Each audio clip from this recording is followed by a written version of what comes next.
Hello, hello, hello, hello, and to our Rumble users, hello, guten Tag. Hi, my name is Bruce, and I'm not on camera. I guess maybe I should get on the main camera. Anyway, tonight you are watching a girl, a guy, and a movie with our episode focusing on the wonderful 1970s action adventure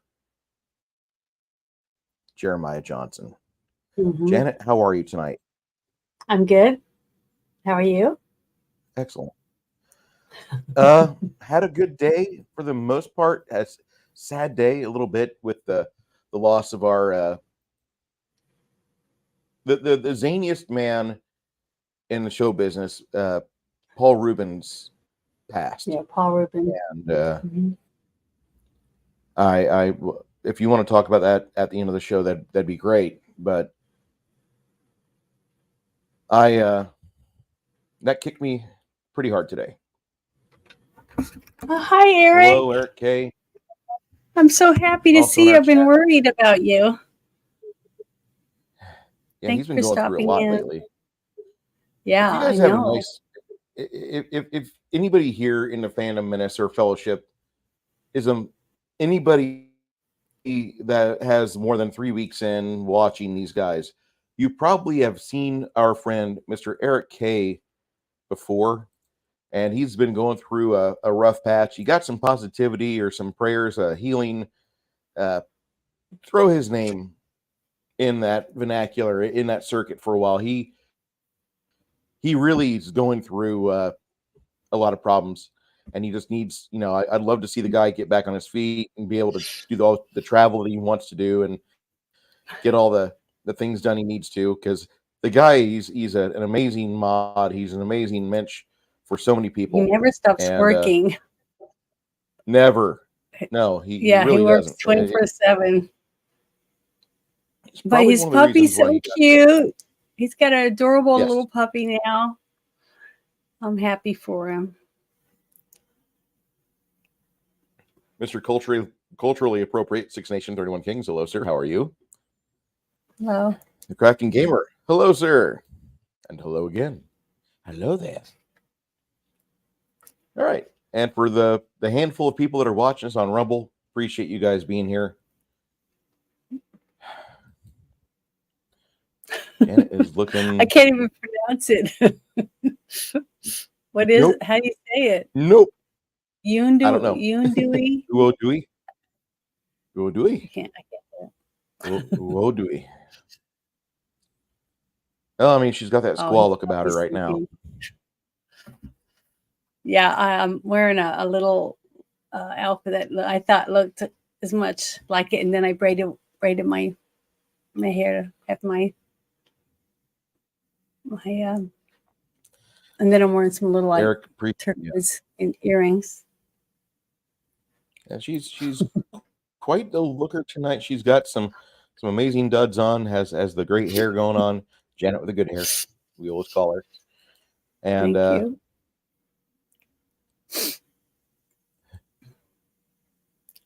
Yeah, I sneezed.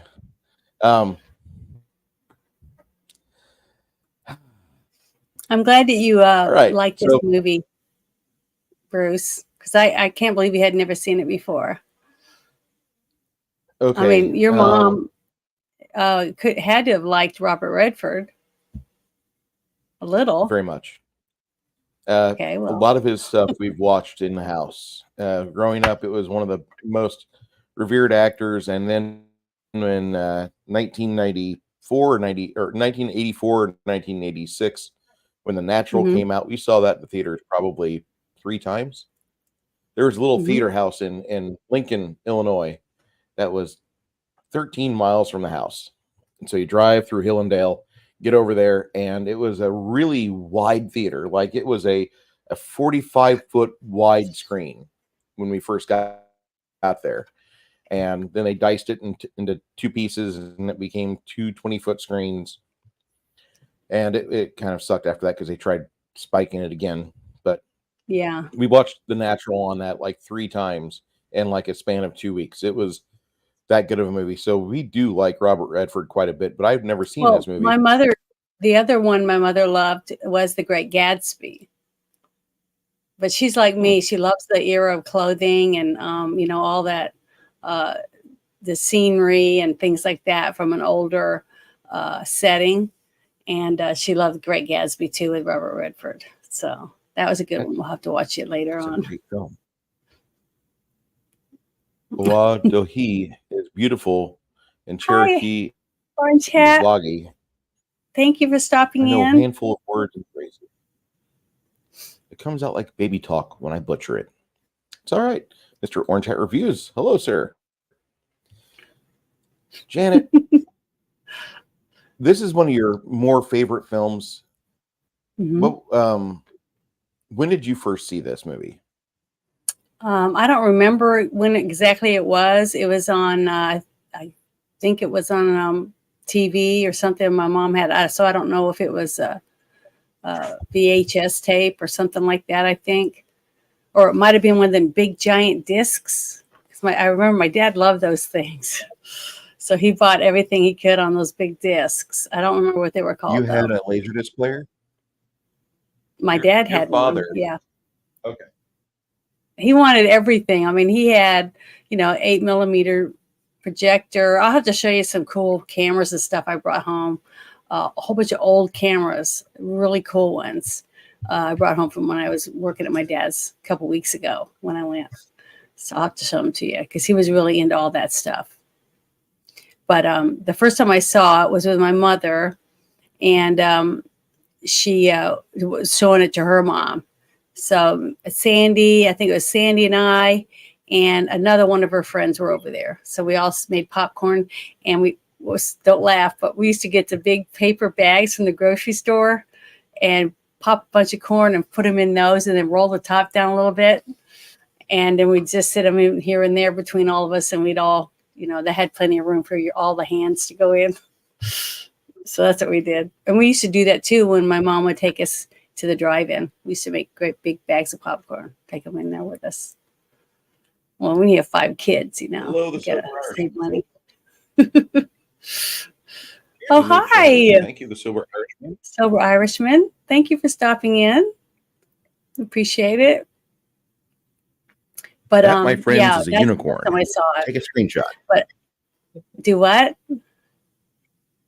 I was just saying, the Sober Irishman, that's a unicorn. Take a photo, kids. I'm not But trying to be mean. I'm sorry. It's just that was a joke when I was growing up. You never see 2 people that are like sober, and that's a longshoreman or an Irishman, and sometimes it's one and the same. But that's I just think that's why I a picked the joke we name had. because it's because of that.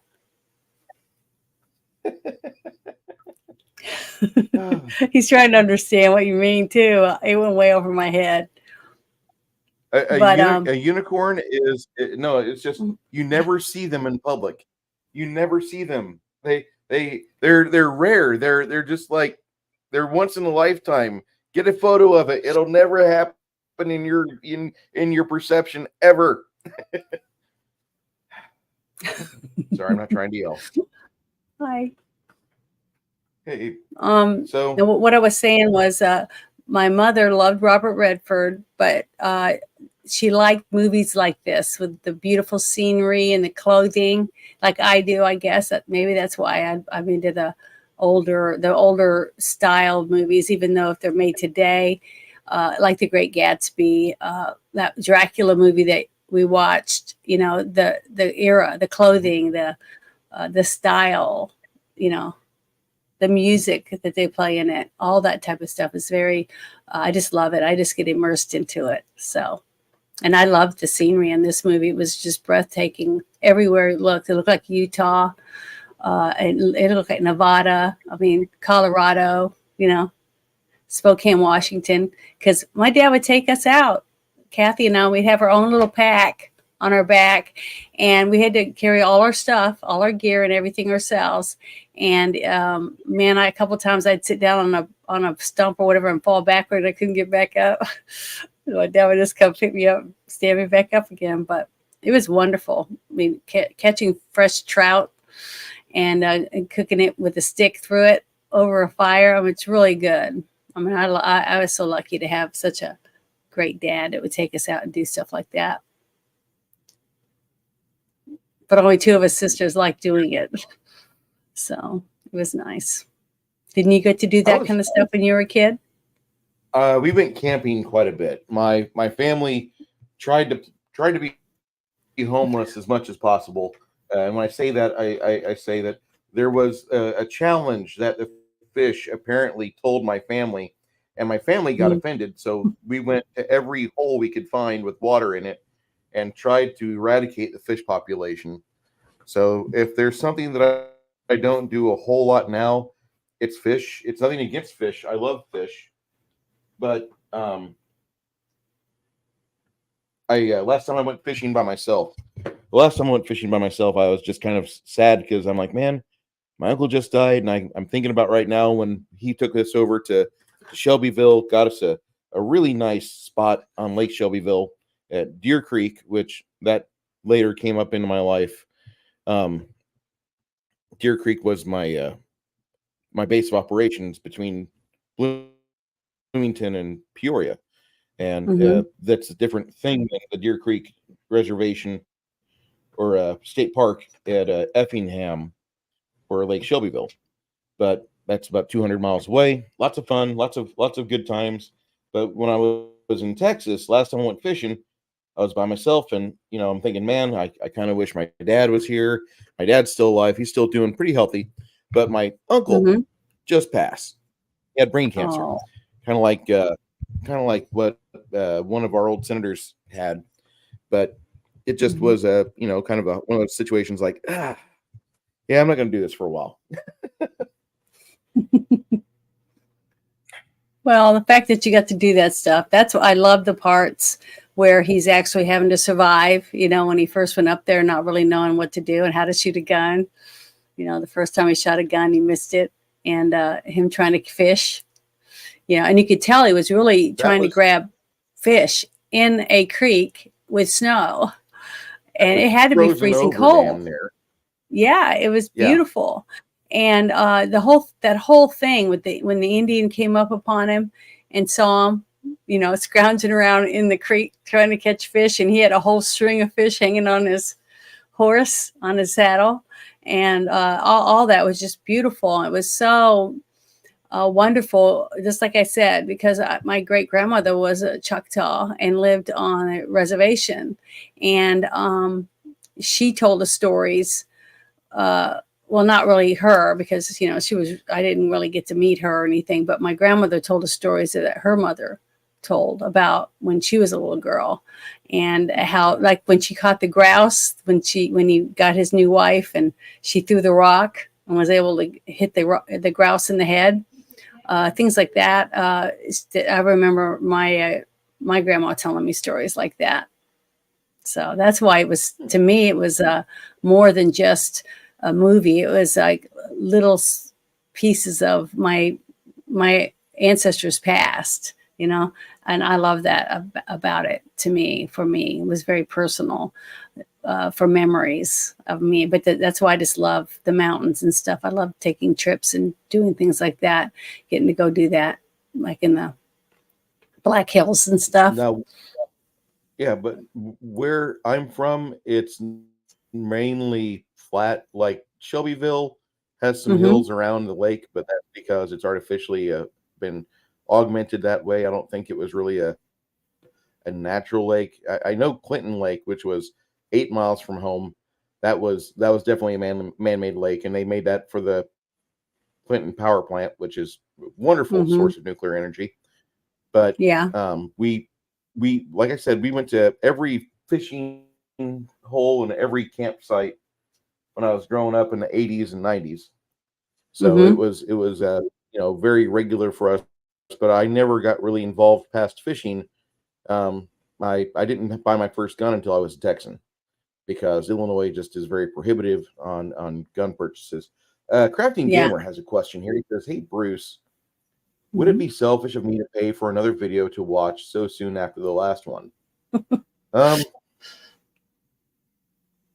No, I don't you think can. so. But we have, like, how many do we already have lined up? I just want you to know, the crafting gamer. Right now,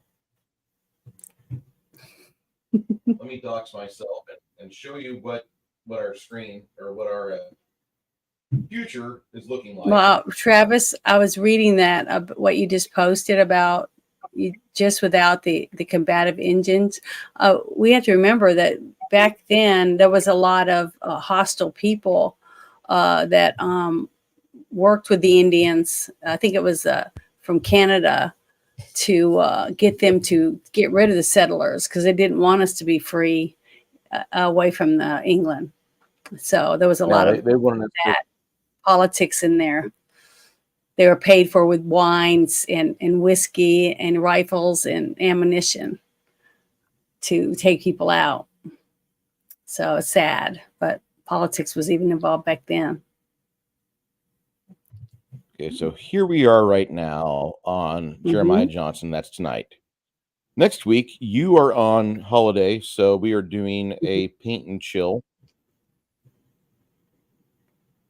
on the 14th.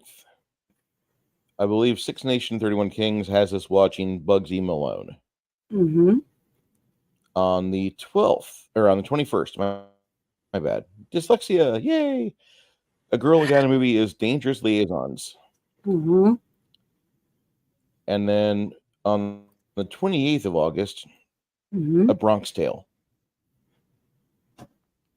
And way in the future, Escanaba in the Moonlight, because why not? It's a snowy movie, and I'm not one I've for never really seen it. I watched So it, that'd be good. and I'll have to have you watch it with me because it's actually pretty good. That is a super chat from Mr. Felix. Yep. So that's where we're at. If you're cool with waiting till September, hold on, let me pull it up.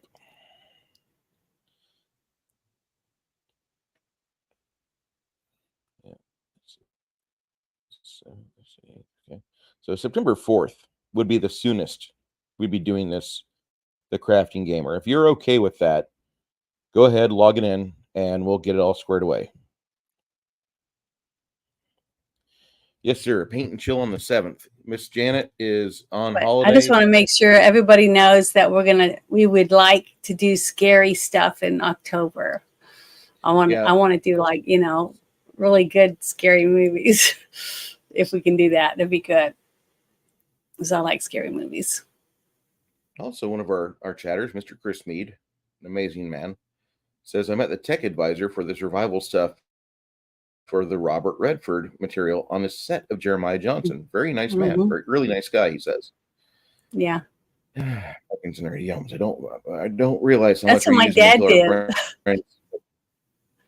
Yeah, my dad was the jungle survival instructor in the Air Force, and he trained men in case their planes crashed wherever in the desert or in the mountains or wherever to be able to survive. He even knew how to.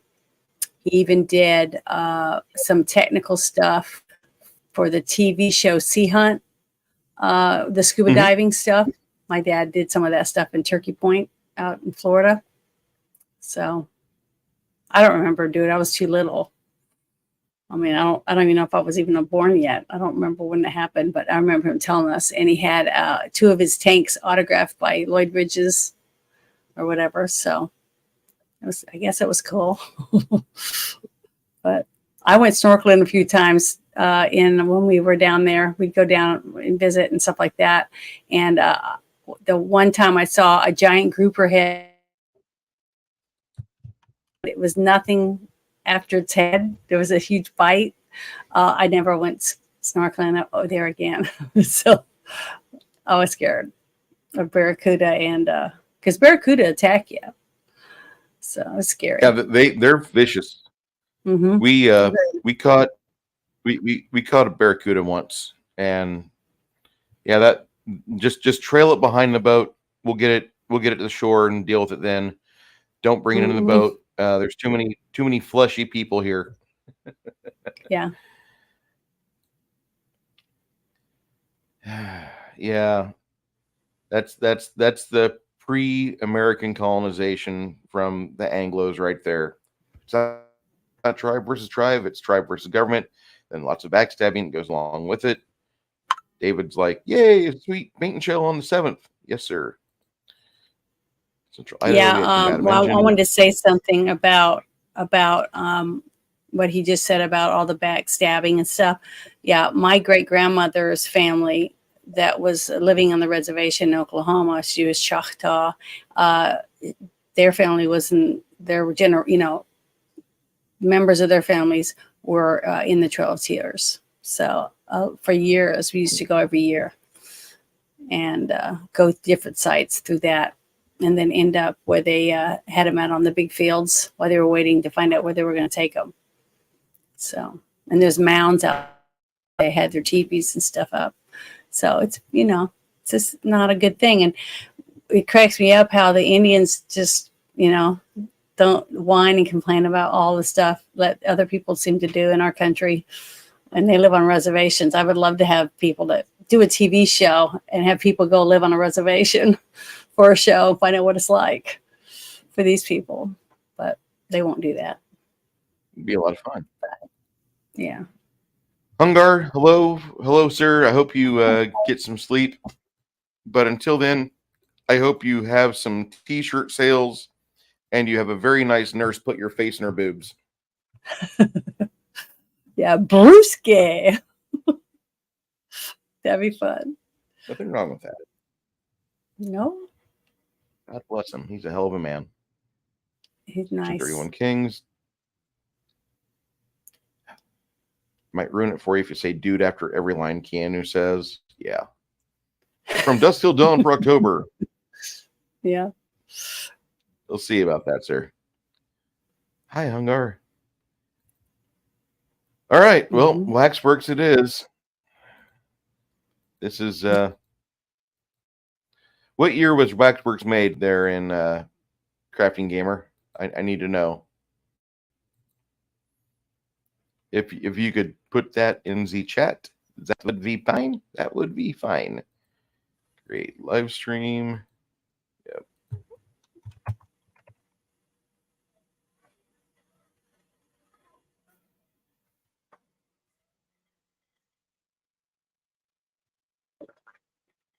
My StreamYard just went down. Sorry. Really? Yep. And I don't know what to do, so I can't do anything. You're still streaming on here. Whenever we get done, download this onto your PC and then upload it that way. Or you could just build a playlist with all of these a girl, a guy in a movies, and just that way you're still able to drive people to your YouTube. They'll be watching it on my server, so that's why I tell you to download it, then upload, and that should be a very fine way. Crafting Gamer also, do you want this to be September or October, sir? October. October it is. Yeah, he said October, I think, on his post.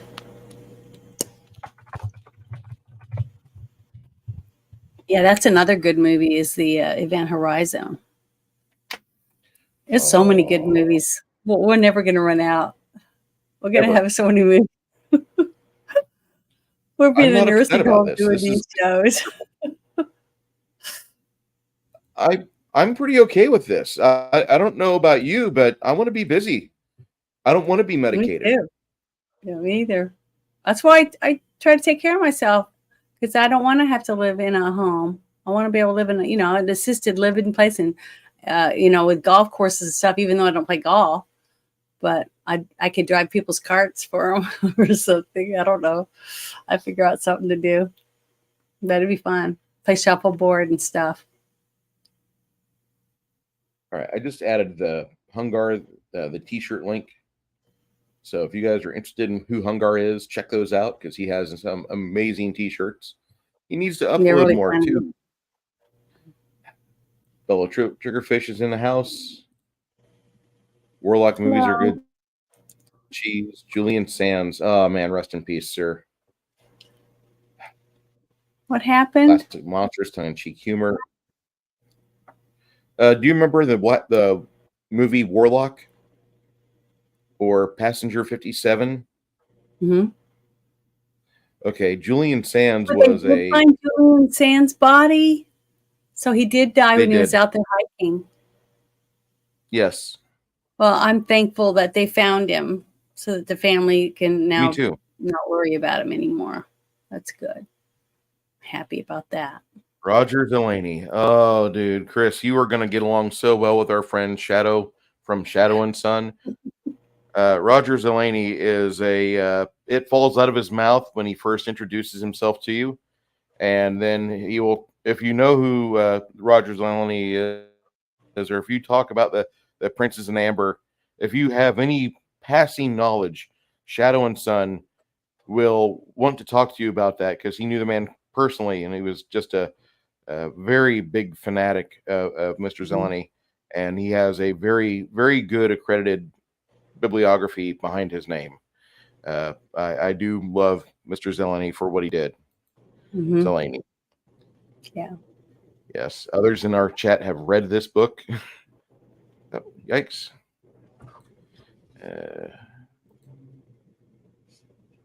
Hey, Big Nash, how you doing? 1988 for Waxworks. Okay. Awesome. Okay. With are we gonna start talking about the movie now?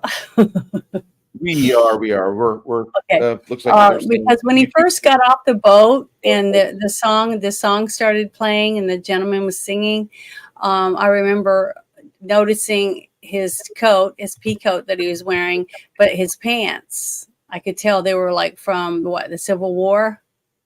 Mm-hmm. Okay, and they had the stripe down the side and everything, and I was like, so I wondered if, because I didn't ever read the books or anything like that. I just remember watching the movie because my mom liked Robert Redford and she wanted to watch this movie, and I guess she had seen it at the movie theater and then bought the tape when it came out, so that's when I got to watch it. But I noticed that I asked my mom that. I said, was he the war was over? And she said no, he was probably a what's that word? A person who left just ran away from the war because he didn't want to fight. He abandoned his post or whatever. Deserter. And huh? Yeah. The character Deserter. from the movie. Yeah, deserter. That's it. Yeah. And mom said, yeah, I can understand why a lot of people would desert. Because it was just more than they could take, or it was, things like that. And my dad goes, they're all the same. So my dad wasn't happy about it, but my mom could put herself in the position where she could understand why some people might do that.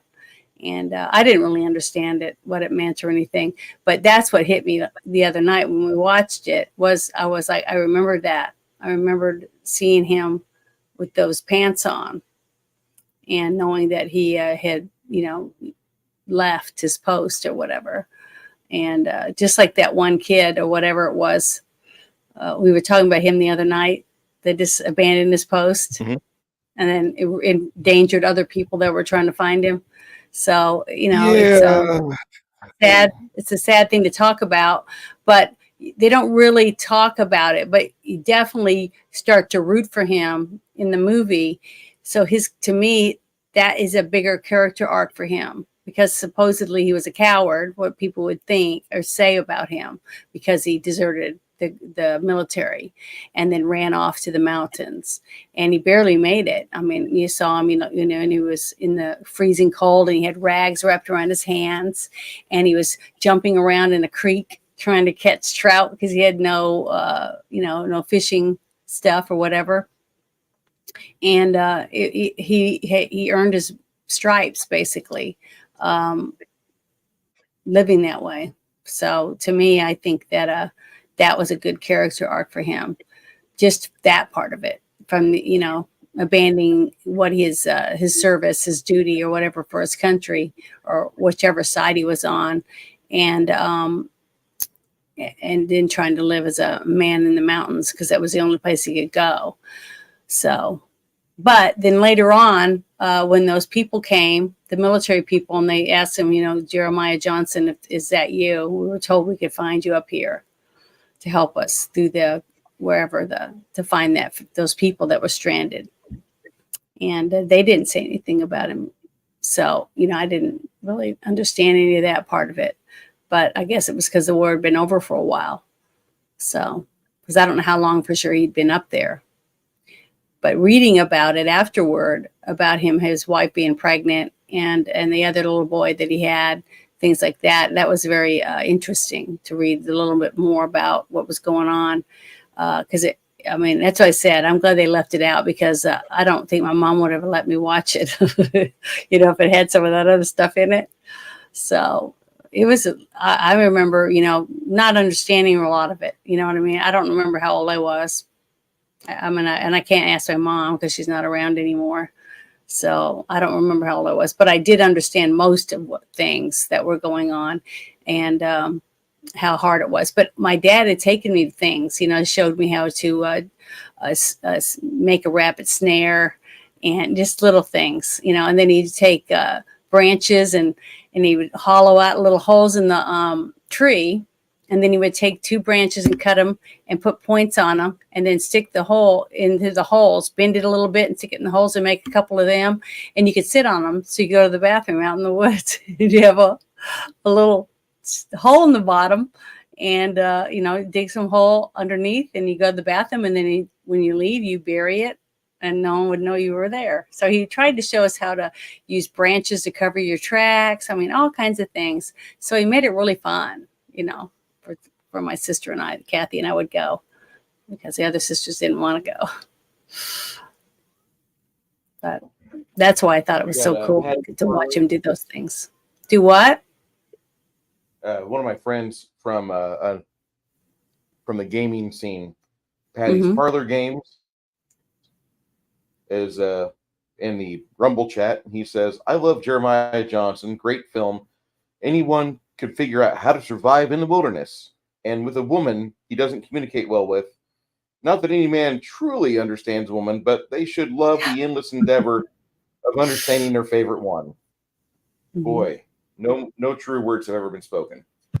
And the way they unfolded the whole story on film in such a short time, to have feelings for them as a family, to see them grow together, and him learn bits and pieces of her language and her learning a little bit of English so that they could communicate. But he was good to her, because she didn't want to be in that situation. She had no choice. Her father handed her over like she's a piece of meat.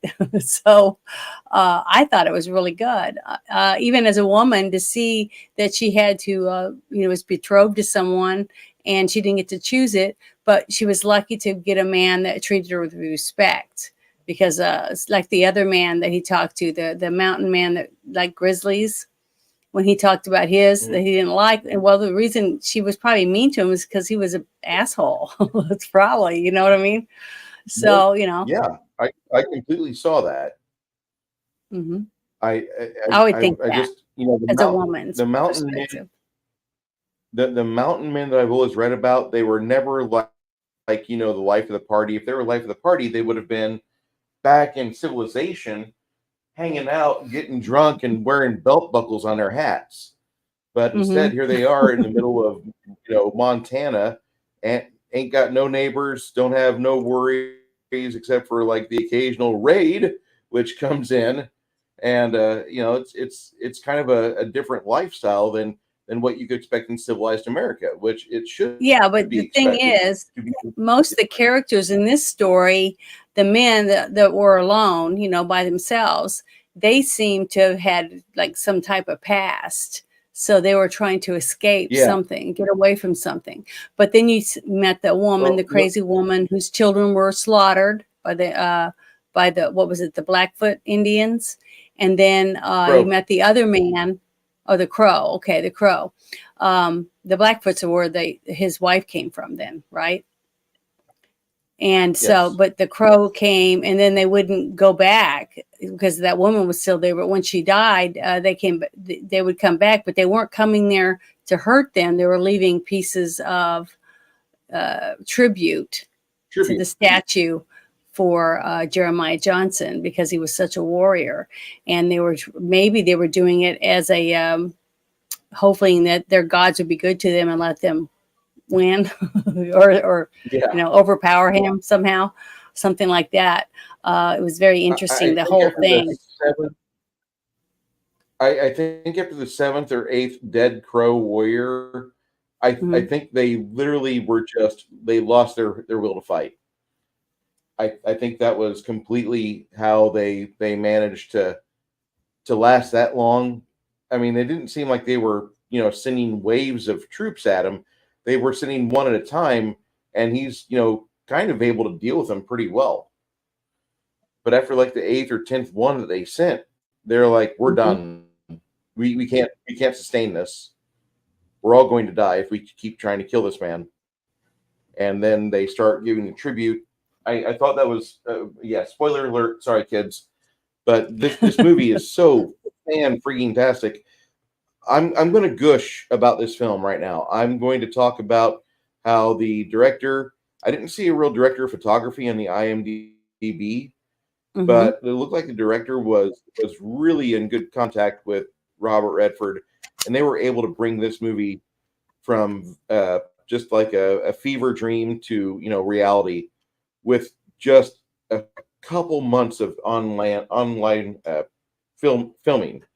They could just Mhm. do this amazing film with long expanses where there's not a lot of discussion, but there's a story being told if you watch the actions. And I really found that to be the heart of the film. I thought that Mhm. was the best part about the movie because it doesn't lead you by the nose. You kind of have to use your head and figure out what is Jeremiah Johnson doing. Yeah, but remember when I've said this a lot, that when somebody has a script that they write from a story, or from a book, or from something, a song or whatever it is, and they write the script, and a director, a person that's able to give it to someone, and then a director, a person who has the means to direct it, reads a story and can see the vision of it. They can uh, look out and say, I want to see this movie come to life. And they have the vision in their head about what they want it to look like. But then you have actors that you bring in to play the characters in the movie, and they have the same vision. So when you have that connection and you're able to get buyers, people to put money in because they believe in your vision, or what you when you do your trying to remember what it's called, when you're trying to sell your story to the production company, explain to them what the story's all about, what it's going to look like, and all that. And if they like it, then they'll say, okay, we're going to look into it, we're going to shelf it while we look for locations and actors and production companies and people that are going to put it in the theaters, all that stuff. And if they all agree and work together to see it come to fruition, it's going to be way better than it is when you have someone that says, this just make it, just get something made. We don't care. We have to fill a slot. You know what I mean? So it's nice to see that, because that means the director and Robert Redford were able to get together and say, okay, we see it, we know it, we understand the story. It's a great story, and we want to tell it as close as we can to what we think it was like for this person. And I liked it. I thought it was really good. I thought they did a great portrayal to show somebody who knew nothing about living as a mountain man, and because of his past, he's forced to try to survive, and he didn't want to die, but he had a very strong will to live.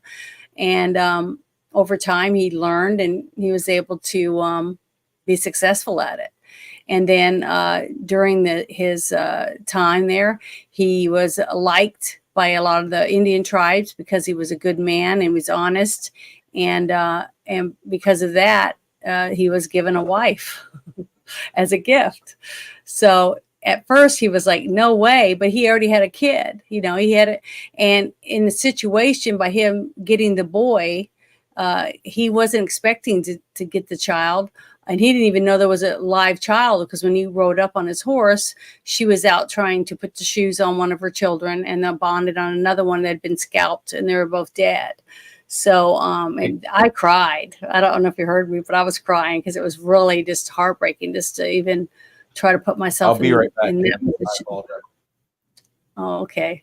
I don't know what he's doing, but that whole scene was very traumatic for me, because it was, I could, as a mother, I could feel the pain that she was going through, because it was so, she did such a good as portraying a woman who was slightly crazy because she had lost two of her children, and her husband wasn't there to help her protect them. And I don't even think at that moment she knew the other boy was still alive, hiding in the cabin. He had covered himself up with a blanket or whatever. But when Robert Redford was finished fixing and repairing the door and some of the other damage that the Indians had done, and he found the little boy, and he just called him boy. And then the mother saw that he was leaving, and he said, the boy and you must come with me, and I'll take you down to the ferry to where they can, go to the civilization or whatever. And that's when the mother seemed to wake up and come running down the side of the mountain and grabbed her son and then handed him to him and said, take him. And he was like, what? Because he's a mountain man. He doesn't have a wife. He doesn't have a house or anything. So the fact that she looked at him, and the look that she gave him, it just made me cry my eyes out. It was so sad. But she was like at her wit's end, because she knew she probably wasn't going to live very long, because she didn't think she could live anymore without her children, and she wasn't able to save them.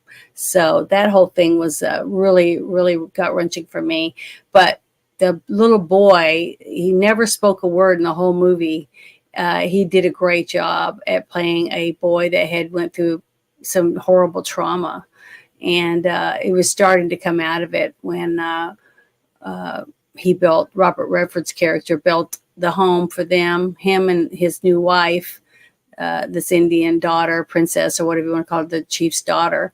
And he built it for them to try to make a family, have a family. And he left them to go hunt for elk. I think it was elk. And while he was gone, his beard got longer and things like that. So when he came back, the little boy had helped him with the trapping and stuff. So it was like, it was cute. It was good to see them playing like some kind of kickball game where they had sticks in this fur ball, and they were rolling it around and hitting it with sticks, almost like hockey or something. And it was just cute to see them as a family. And you could tell that over time, because they're the only ones out there, they don't have schools, they don't have neighbors, and they're the only ones that interact with each other. So that whole thing was really, really good. It drew you in and made you root for them to be happy, and that they had their own home and everything. And then to see the wife hit him on the back, Robert Redford on the back, because he pushed her out of the way and wouldn't let her get the ball. And he falls to the ground, and he's real still. And then she's worried. And when she reaches down to him, he grabs her, pulls her down on top of him, and he starts laughing. And then the little boy jumps on top, and they're all laughing, because it was just a heartwarming scene, because all the trials and tribulations that all three of them had went through, they were bonding. And it came across on film really, really well. It made you just adore them as a family. And the first two acts were amazing. Mm-hmm. Like, I wasn't expecting him to get forced to marry that woman. And then you've got Del Gue, who Six Nation, I think, said this guy reminds you of like that guy who's a complete asshole, but he always has your back. Like, he's not going to fuck you. He's going to do his best to make sure you come out better than what you went in. And Del Gue really seemed to embody that, especially after, he got initially rescued, pulled out of the ground, buried up to his neck in sand. He was going to die there.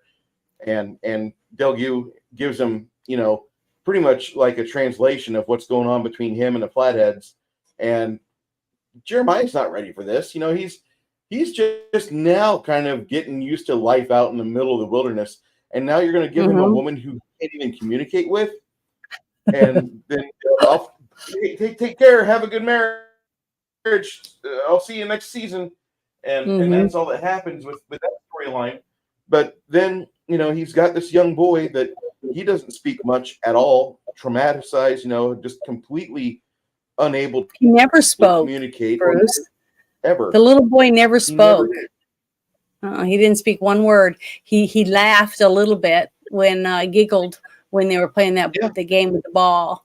So he was starting to blossom out. And when he said, Right. "Come on, boy, let's go set the traps," and he set the traps and he let them sprinkle the stinky smell. It was like the urine, the beaver urine Yep. or whatever. And that was adorable because it showed you the bonding that he had with this little boy. And he said he's going to name him Caleb, but he never called him Caleb. He called him Boy. So I He called thought him the whole boy. thing was, I know, but I thought the whole thing was just heartwarming. It just made you just love that little boy, even though he didn't even speak.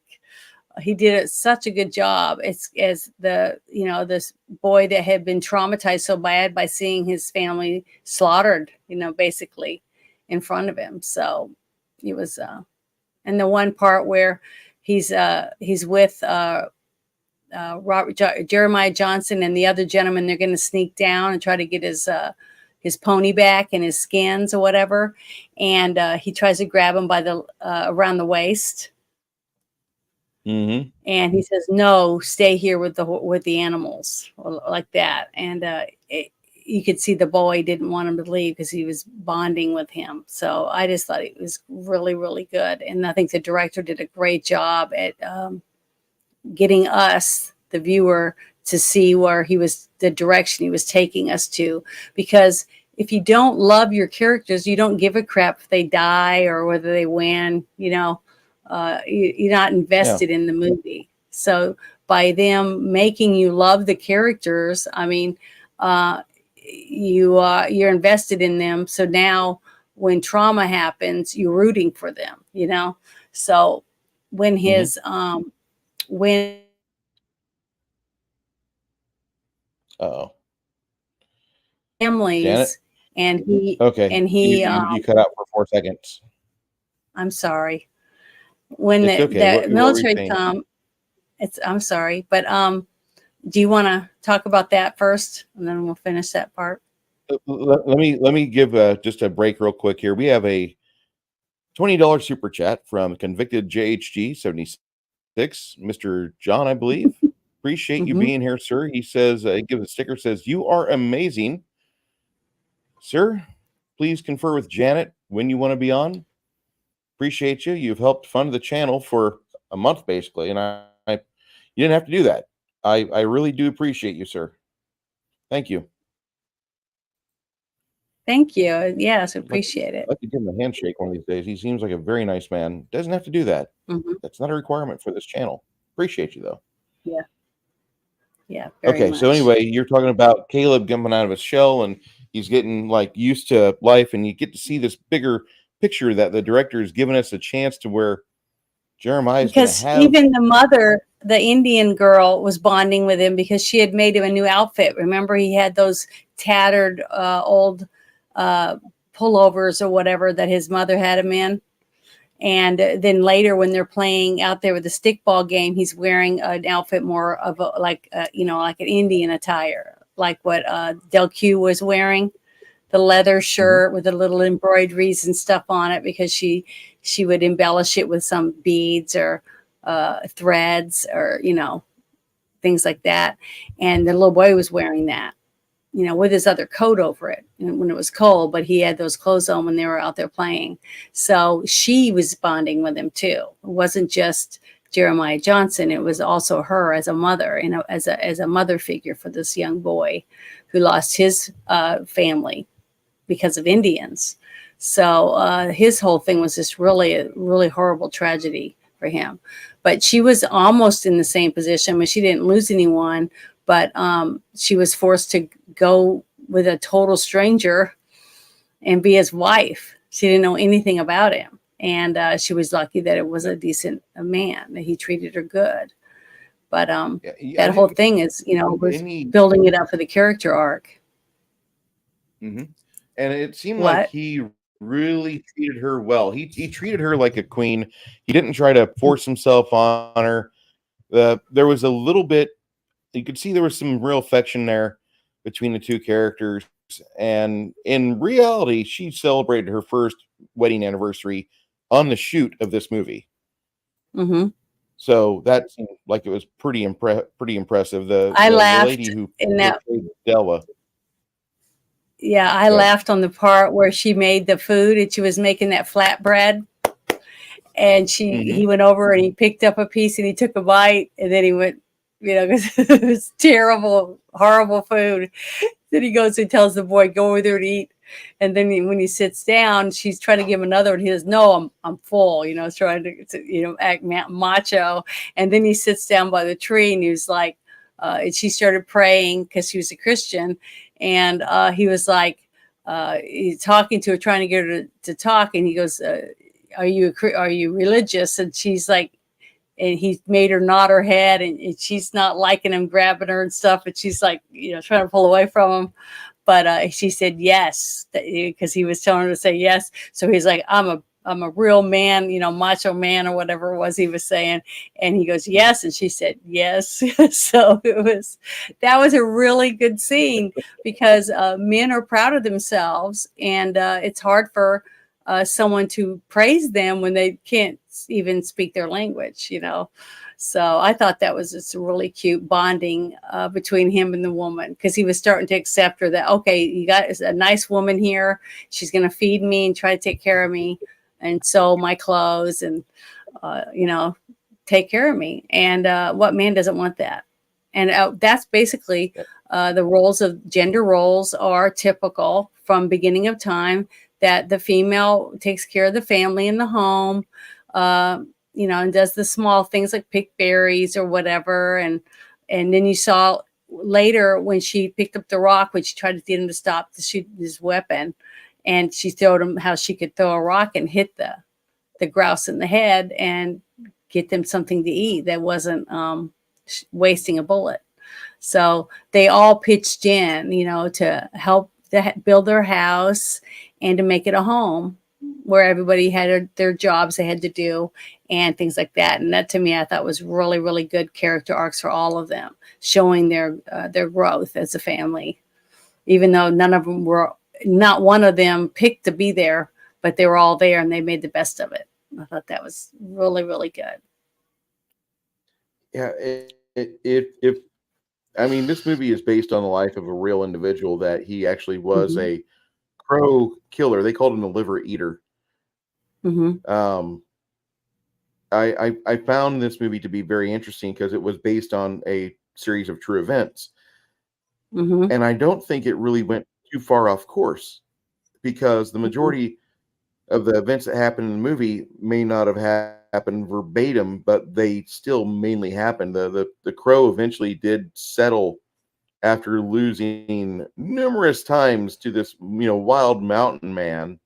Hmm. And it's a typical tale. Like most, I hate to say that, but most mountain men stories I've heard, the guys are typically built like oxen, and they can fight Hmm. like crazy. So majority of them are going to be US vets, probably of like maybe some sort of battle or war that we were actually involved with back in the day. Hmm. And they're just people you don't mess around with. And there's the Smoke Jensen Mountain Man novels, which, if you guys are familiar with Smoke Jensen, you know exactly where I'm going with that. But those are wonderful stereotypical mountain man stories where you kind of know how it's going to end by the way it starts, and it feels Hmm. like it's a canon film, but it is a very good story. And I recommend, if you actually do Smoke Jensen, don't Hi, read the Shadow and books, Sun. get the audiobook.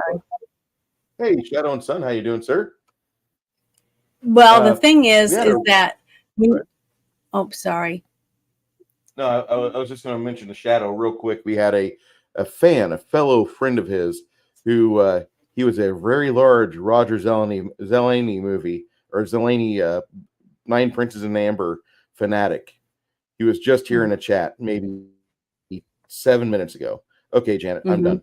Good. So I was just going to say, uh, when they built the family together to get you to care about them because they bonded, and now they're going to start their own family. They built a home for themselves.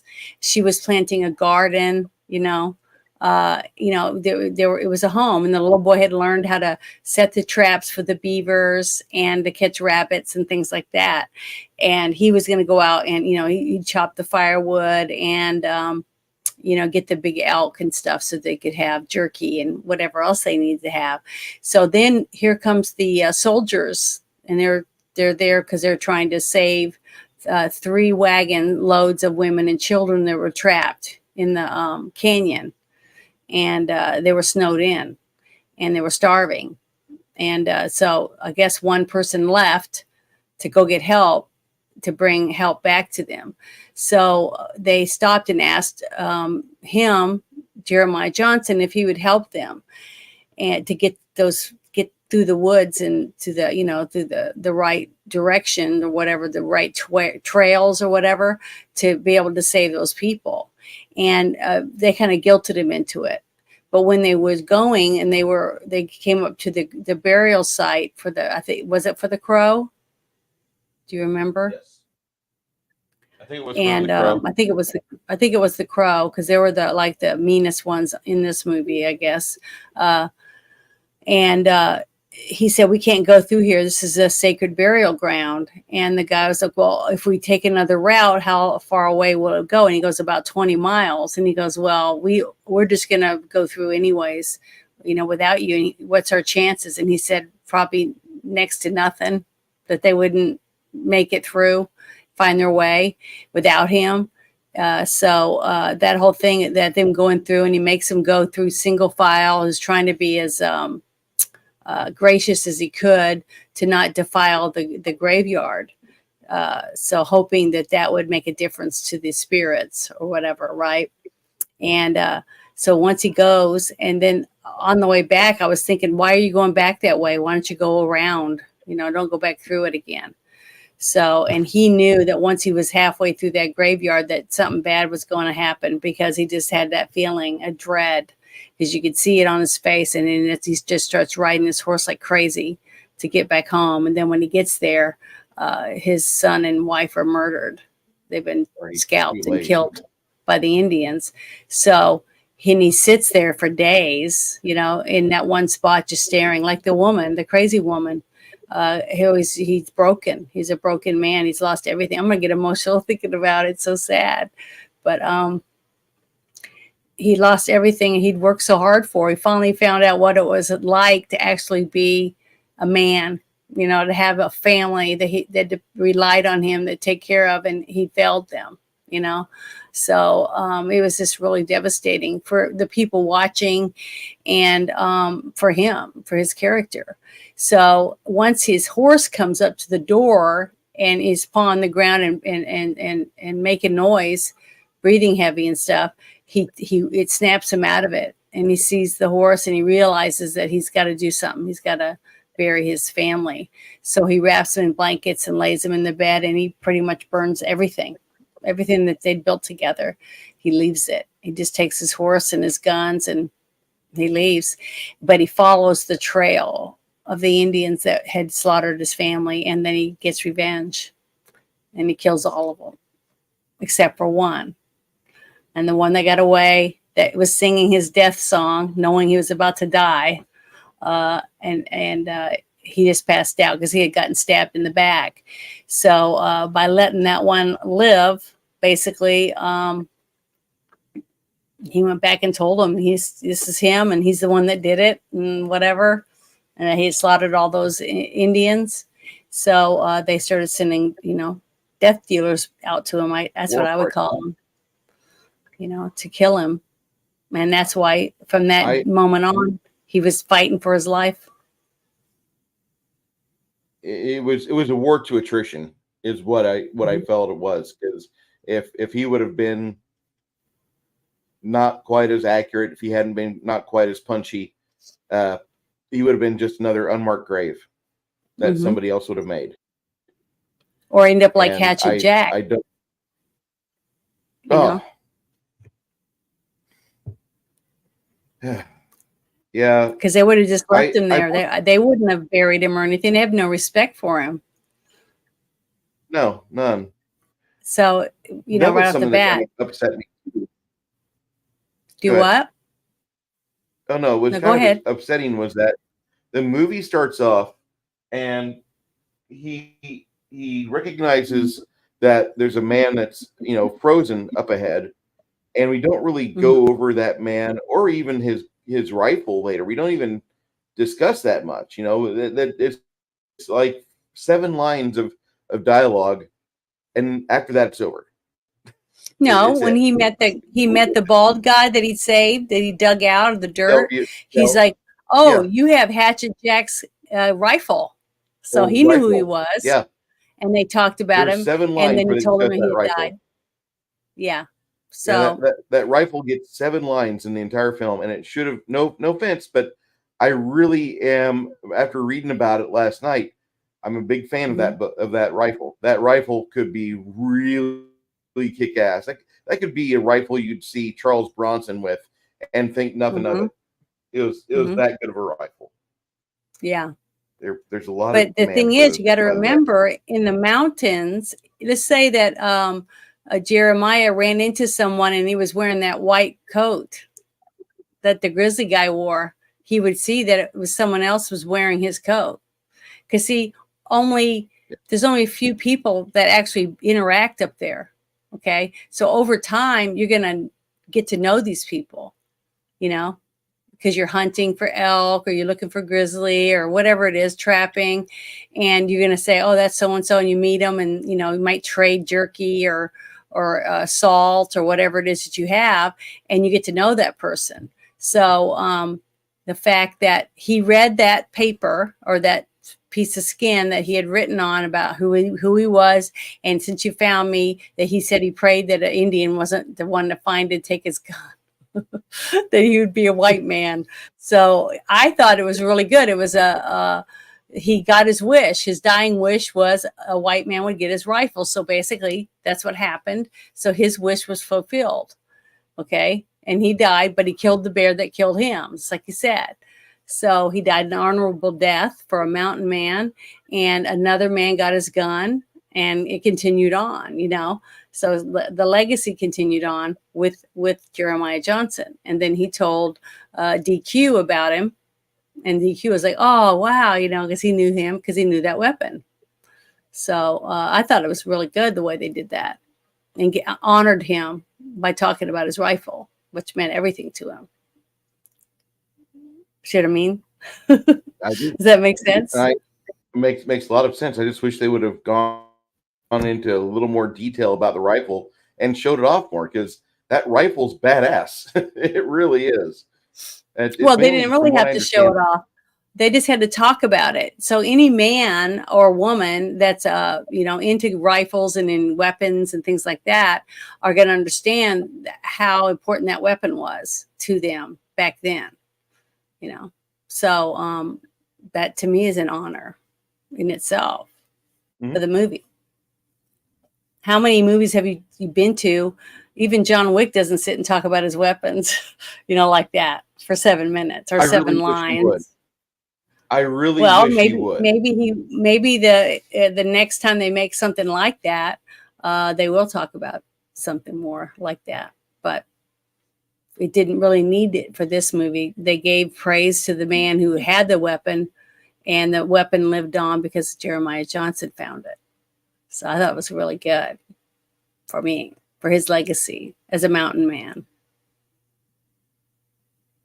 I And, don't know. and you kind of thought that maybe that man was that woman's husband that left, because there's so few people in the Possibly. mountains, Yes. So that's what I was Movie had thinking like the first 12 time people I saw starring in it. it. This movie had like 12 people total in it. Hmm. As far as we know, they They didn't were. need a lot. Yeah. No. That's what I'm saying. It could have been him because we knew that he was gone. We don't know what he looked like. We didn't even know what their names were because the woman did not speak that much because she was traumatized. All you heard was her talking to her two dead children that were out in the yard, and she was putting the shoes on one of them and tried to put a bonnet on the other one, that they're both dead. So she was, she'd lost everything. Her husband was not there, and she lost her children in front of her. So it had to have been horrible. And she snapped, and then she knew she didn't want to live anymore. So she probably just died of starvation, praying by the graves every day. So it's sad. But, Jeremiah Johnson got revenge, and I knew that you would like that. And I told you, I said, you're going to love it because it has everything in it. It has combat, it has romance, it has weapons, it has good fights, and it has a man who gets revenge. That's what I told you in this movie. And he did.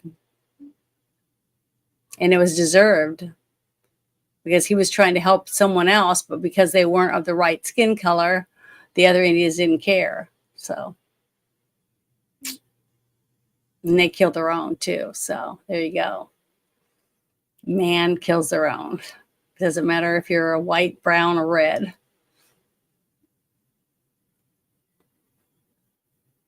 And that's the truth.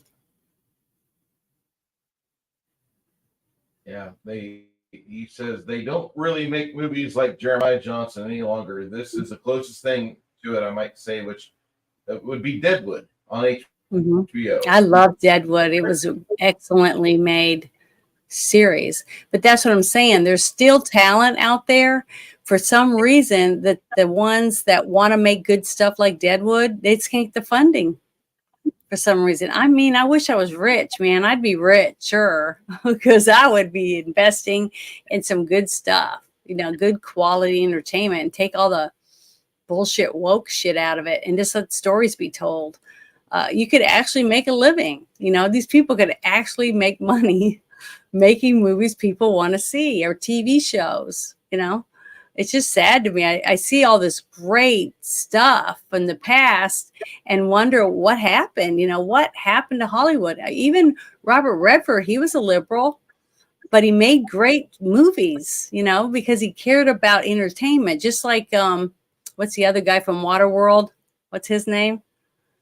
Costner. I can't remember. Yeah. Kevin Costner. He did the same thing.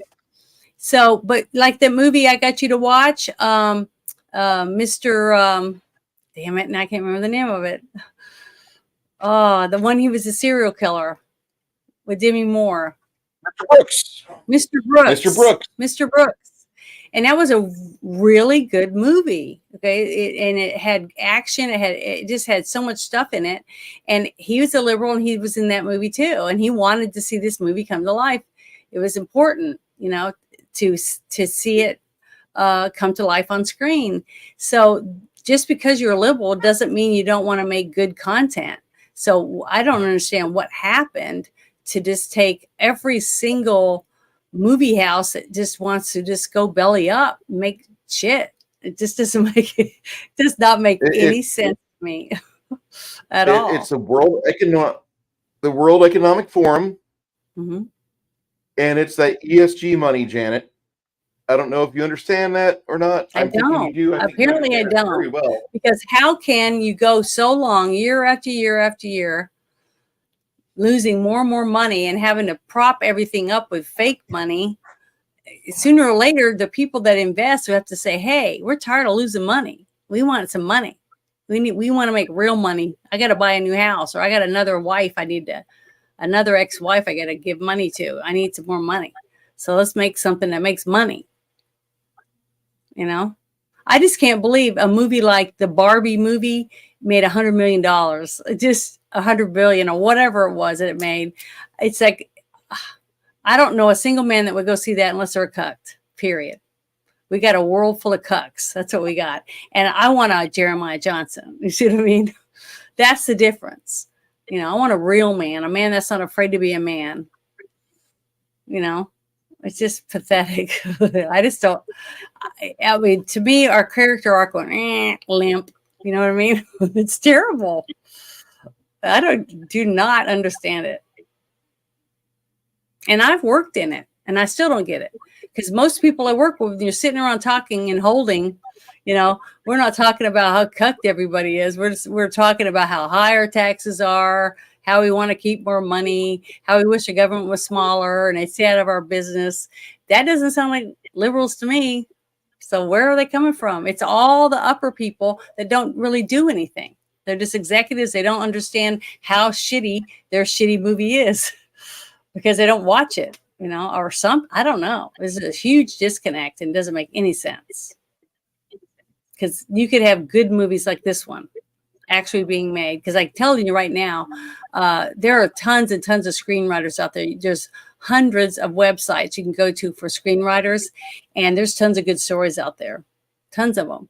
But they don't want to make those. They don't want to make a new person famous in Hollywood. They don't want to give up their space. So they'll either buy it from them outright and not give them credit for it. And they stay measly, they're making little, hand to mouth payments. And the other people make buku dollars off of a really good story because they sold it outright. And then you have a few that won't sell, and that story will probably never get told. Well, right now, you and I don't really understand it, but the world is in flux, and there's a lot of elites that are out there. They're trying to make all the unfun things fun, and they're trying to take what fun things we have and say those aren't really fun. That's not the way that you remember it. You think you like Godzilla movies, but really Godzilla movies from now on are going to be about climate change. Even though this idiot woke person says that, they don't recognize Planet X in 1956 had mentioned climate change quite a bit in the first act. It really did. It talks about the changes to the Earth that had happened after the Second World War. And it talks about man's ever increasing use of technology. We're just seeing it now. The WEF, BlackRock have been around for decades, and they've been under other guises, other umbrellas, but now they're out and about, and they feel brave enough to show themselves, which is cute. It really is. Look at them through a scope. Did I say that aloud? Oh yes, I did. We don't mince our words here. Other people will say, we don't endorse violence. I endorse the shit out of it. I want a world without communists. I don't want to have to deal with them. I fucking hate. I think I wish every person in the United States in high school were taught how to use a gun. The proper way to hold a gun, the proper way to load a gun, all that. Fuck. Hold on, Janet. I'm going to pull up some Google show stuff here. Someone's triggered. Oh, yeah. Someone's triggered. It's okay. Show me. What are you going to show me? Gun safety. All right. Give me this. You're going to show that army guy and that you sent me? No. Janet, it's too deadly for you to be around army kids because you would literally be, just like encouraging kids to, hey, go back to the creek and learn how to shoot. Now let's go through some of these here. Hey, I grew up in a house. My dad had 5, 6, 7 guns out all the time, but we were showed what a gun was. He set them on the table. He let us hold them. He let us look at them. And he told us they were weapons. These were to hurt people or animals. Well, and they weren't toys. We were. And that if you wanted to shoot it, he would take us out and he would teach us to shoot it. But we never, I went to a school when my dad got out of the military. We moved to the country and I went to a school and all the people had pickup trucks in high school and they had guns in the windows, rifles. They had knives on their belts at school and not one person got stabbed. No one got shot. A couple of times we said, hey, let's go down to Delbert Wax's store. There's a fight. And they'll go down there and these 2 guys are duking it out with their fists. Okay. They didn't knife each other. They didn't shoot anybody. And there wasn't a gang of people jumping on top and beating the crap out of one person. It was 2 people duking it out. And one side saying they want this guy to win, the other side saying this guy. But it was fair. It was a fair fight. I just don't know what happened. Too many coddled kids are being told, yeah, hold the guy down. Let's beat the shit out of him. I mean, that is just pathetic. That's liberalism right there. That's what I'd say. My mom and dad used This to is do it to us. yeah, 1956. Okay, it's not too long before I was born. 19 years before I came out of the womb, you have a kid in a classroom being taught gun safety, right there with all the other kids. Here's a better picture of it. This is what we need to go back to. That and beating the shit out of communists for fun and sport and trying to get a high score. Because there's no Well, the thing joy is, that comes. you're not going to have accidental shootings if people know how to handle a weapon. And a gun isn't to play with. You don't sit there and make music holding the gun with your finger on the trigger and do this stupid shit. I mean, it's just stupid. There's a saying in my industry that's echoed in other industries too. Always use the right tool for the job. Well, a gun is a very valuable tool. Some people should not be using these tools. These kids here are doing really good because they're practicing proper firearm safety. But the IRS last year had more cases of negligent discharge than proper firearm discharge. Okay? I just want you to understand that. They had a gun go off in their possession inadvertently on mistake rather than on purpose throughout the whole year. Do you understand what level of fuck up that is?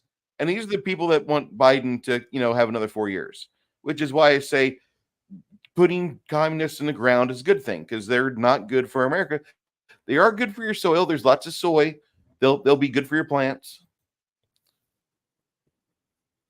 This is a gun safety images, and Utah bill would require middle schools to teach gun safety, which I kind of get behind that fairly well.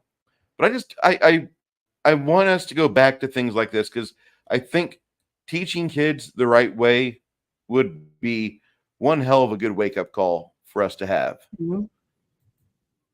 I didn't mean to snap. I'm sorry. I would like to find out. I'm really interested in somehow researching how many shootings have taken place in a place where people were allowed to carry open arms, concealed carry, that kind of stuff, compared to how many were told this is a gun-free zone. I'd like to find out the difference. Let me just tell you right now. No NRA, no Gun Owners of America member, neither of those memberships were involved with any mass shootings. And I'm going to be ballsy and saying the last 10 years. Maybe that record stretches further. Also, the James Gang, Dungeon Master James says, I don't want to sound cynical, but I'm starting to think our blood-drinking, Moloch-worshipping politicians don't have my best interests in mind. Yes, you're right. Don't. You are absolutely right. They also do not. It's like going to the CDC for health advice. Don't go to the CDC for health advice. They're putting out the wrong information. Yep. Oh wow, we got a lot of stuff. Appreciate everybody being here tonight, both on YouTube and on Rumble. Rumble people, I appreciate you. Good to see you tonight, Patty's Parlor. Yeah, thank you. Anybody who's seen this movie, go ahead. We're about an hour and 20 minutes into this chat. I want to know what your guys' scores are because we're going to talk about these. Because in any part of this film that you feel that we need to rehash, discuss, interpret, I think if you want to do that, please, this movie is great. Uh-oh. Anybody seen the movie Smile? I'll have to look at that. We watched this movie last night. Flady wasn't there. And Dungeon Master James in my Discord on Sunday nights after 7 Central Standard, 6 o'clock, I think your time, or might be it's 8 o'clock your time, my bad. We have a movie. We have dinner and a movie. So come on by. I owned a gun at 8 years old. I've never shot myself or anything I didn't intend to because I was taught properly. My parents got really upset because I was good with aiming, and they hate the fact that they were depopulated on rabbits. They didn't have to worry about rabbits with me in the house. I hate rabbits. I like a garden. I'm I Italian. remember when I lived in Idaho, they were having a horrible time with jackrabbits because the jackrabbits were coming out and eating all of the vegetation and gardens and people's landscaped yards and everything. So they were doing Mhm. these big things where they set up these big corner nets, like in a big, corner shape, and then they were rushing them all in there. And then when they would have bats, and they were just beating them with bats to kill them. There was thousands and thousands of them. You'd be driving over the road and they'd be jumping over the road. You could hear them crunching under your tires. I mean, it was as far as you could see rabbits. It was so bad. It was like instead of cockroaches or grasshoppers, it was rabbits, huge ones with the big, big feet because they were jackrabbits. And they had T-shirts that were given away at this thing with Idaho Club Sandwich. And they had two pieces of bread with a jackrabbit with its eyes X'd out on it. And I would do anything now if I could get one of them. I don't know where PETA was because I don't remember them ever coming out and doing anything, but the people were having to go out and get all these rabbits because it was eating everything. They were just, it was like I don't know what you call it, infestation of all these rabbits.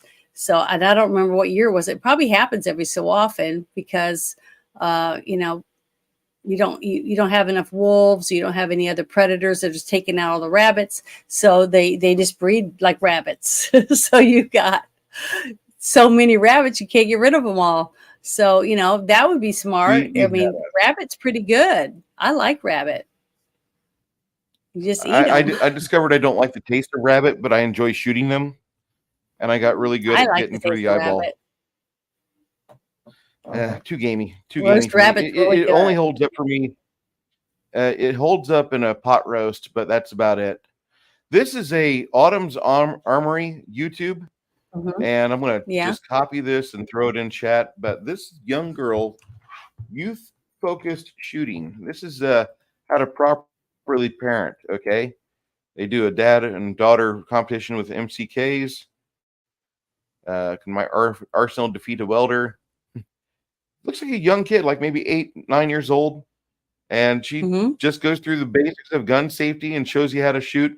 I believe she doesn't. This girl do 3-gun as well. I think she does 3-gun. I know there's a bunch of kids now that are doing 3-gun thanks to the John Wick movies and Keanu Reeves showing off his 3-gun skills. But Mhm. this makes me so happy. I hope she's on YouTube Kids. That'll help offset all the drag shows that are for I bet YouTube she isn't. Kids. I bet they've got that. I can't even believe that she's even on YouTube. I can't believe they're letting her actually I be think this on is there. great. I This think makes it's me great happy too, on a but level. it's shocking. I mean, you can't even call a pedophile. You have to call them a minor attracted persons, or you get flagged for No, they're that. So pedophiles. Wood chipper I foods. know they are, and you do. Everyone knows they are, but YouTube doesn't want you to call them that. There must be some people working for YouTube that are pedophiles. That's the only thing I could think I of. mean, the But entire hope agenda your right channel doesn't now get is taken down. and we're going to be safe on Rumble. The Mhm. entire agenda seems to be, make let's make this movie. What is that? The Sound of Freedom. We have to make that movie Mhm. just out to be the ultimate bad guy. If you watch that, you're Hitler. Yeah. And people are watching it, enjoying shit out of it. They're putting up videos of my reaction to watching The Sound of Freedom, and it's Mhm. wonderful. Everybody went to go see it. This movie, you have Disney out there spending $400 million on Indiana Jones 5, and here's this $14 million movie that Disney tried to squash because it, deals with something that they love, which is child sex slavery. And Mhm. so this little company bought it. And Angel, God bless the little Angel company, they brought it out and brought it to light, and you see the scurrying cockroaches. You see the cockroaches scurrying off, trying to talk shit on every television program. Oh, this movie isn't indicative of anything. This guy, he's been in court more often than anything else. Tim Ballard's bad. he's MAGA, and that's all it is. It's an agenda, and these people Yeah. are very much okay with kids being sold into sex slavery.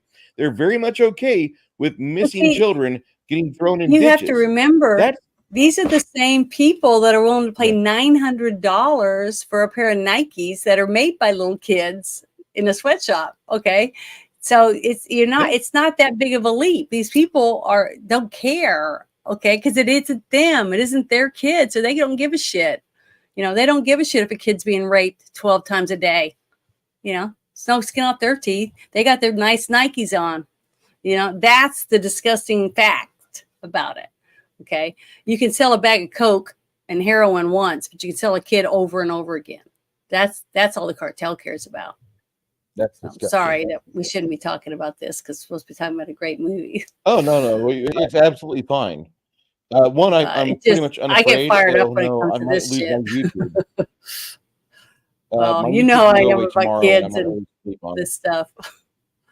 It's really bad. But yeah, it's Janet, you're a disgusting. good mama bear. I can't help it, but I don't see how come other people don't see it that way. That's what I don't understand. I mean, even children that are abused that grow up don't want their children to be abused. I think there's very few people that uh, abuse other kids because they were abused. I think there's a few that do that, but I think most of them are just sick already. They're already sick before they even like Jeffrey Dahmer, all his documentaries that I watched about him and interviews with him, he said that he can't remember not wanting to kill. As soon as he was old enough to know what it meant, he was wanting to do it. So there was definitely some psychosis going on with him. But I don't know. Instead of fixing the psychosis and taking the people that are messed up like that and doing something for them, like with all this, people that are being told, a kid can get their balls cut off or their breasts cut off when they're 12 and 13 and 14 years old, but they can't buy cigarettes. I mean, how fucked up is that? Sorry for me saying that dirty word, but just stings me. I just can't understand where these people come from. And I don't believe these people should be allowed to walk the streets. I mean, they should have to be put in their own little 15-minute city and live there with each other. We should just build a thing and put a big wall around it and just put those people in there and let them grow their own food, let them take care of themselves and keep away, have them all sterilized so none of them can have kids to abuse in there, and just throw them in there, throw them over the wall and leave them in there. Let them fend for, fight for their lives or whatever, escape from LA, but for real, and put them in there. I think it's a great idea. That's what I believe. We could save a fortune. And if the families say they got their dad or their brother or uncles in there, they can throw food over the wall to them, feed them, take care of them or whatever if they want to. I don't have a problem with it. As long as I stay in there away from our kids and our families, that's how I see it. But I'm not nice. Oh, I just get really fired up over this stuff. I just don't understand how we have criminals that just get away with it over and over and over again. It's just disgusting. And you pay for it. Your hard-earned taxes is paying for that guy to go in and out like a revolving door or to get a sex change while they're in there. And the thing is, I think if we're going to pay for their sex change, they have to get their whole thing. They can't just get boobs put on. They got to have everything whacked off and made into a woman, whatever. And they have to do whatever that lifestyle, causes them because they're mostly miserable anyways. Well, I know, but you know what I'm saying.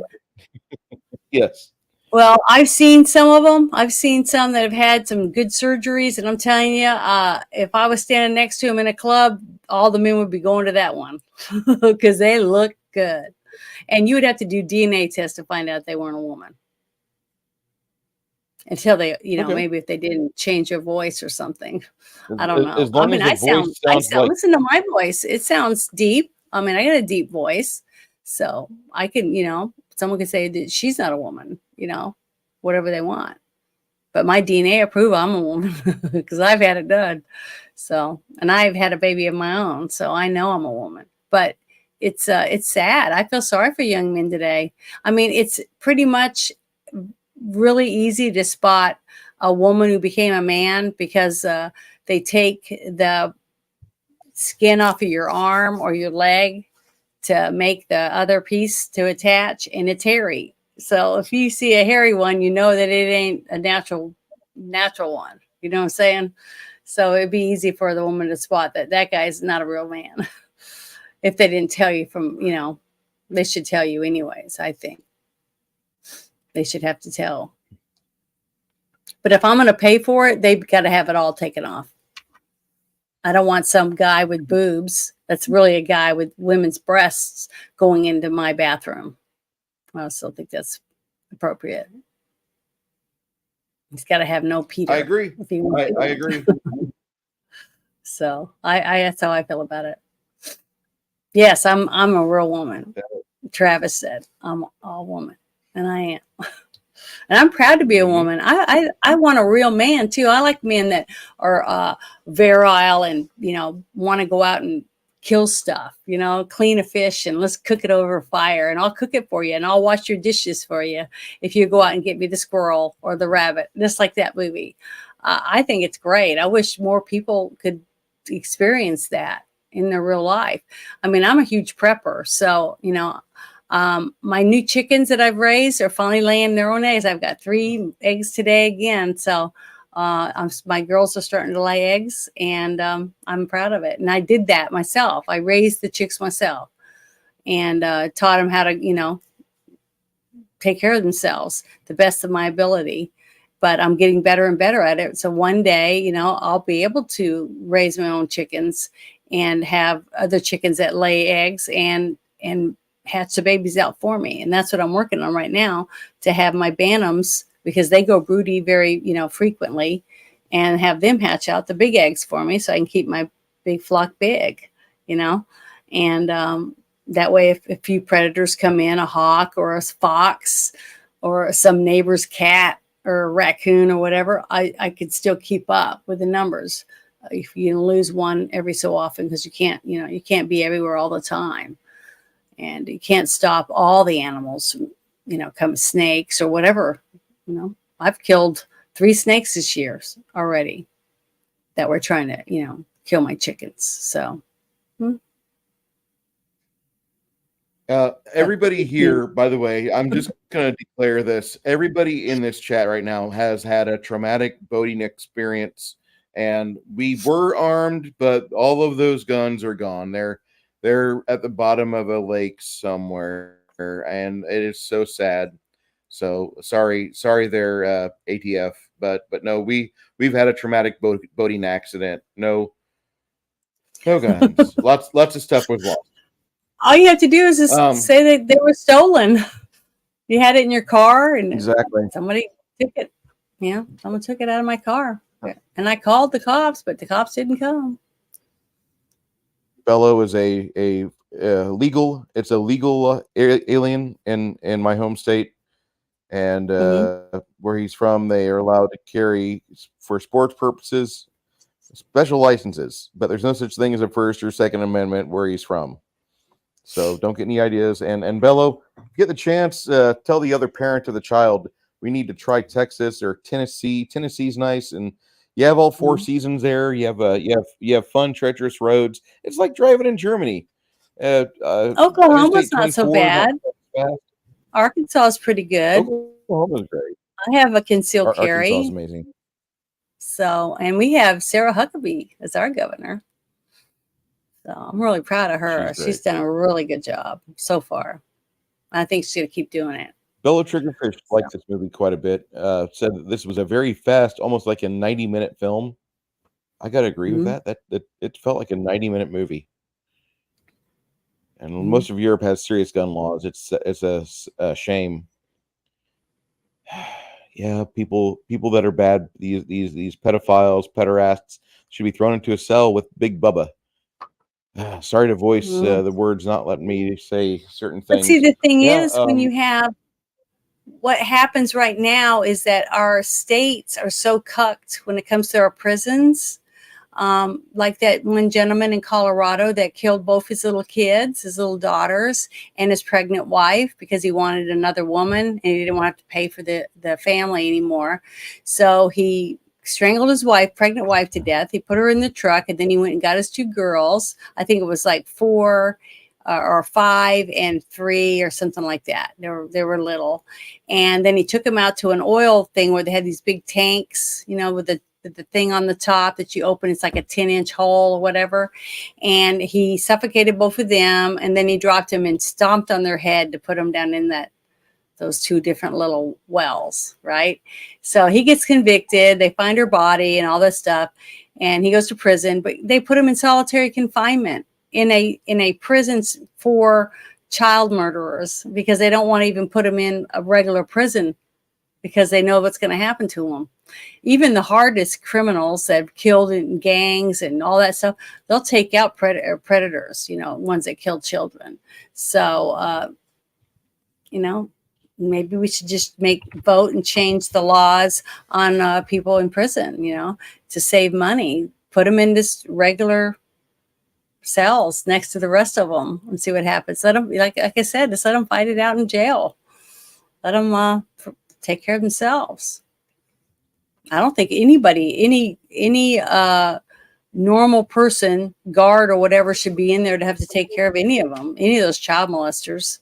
If a guy's in there because he was smoking pot or he sold a couple joints or some stupid shit like that, or he bought a prostitute. Are you saying somebody that like Kamala Harris put in prison?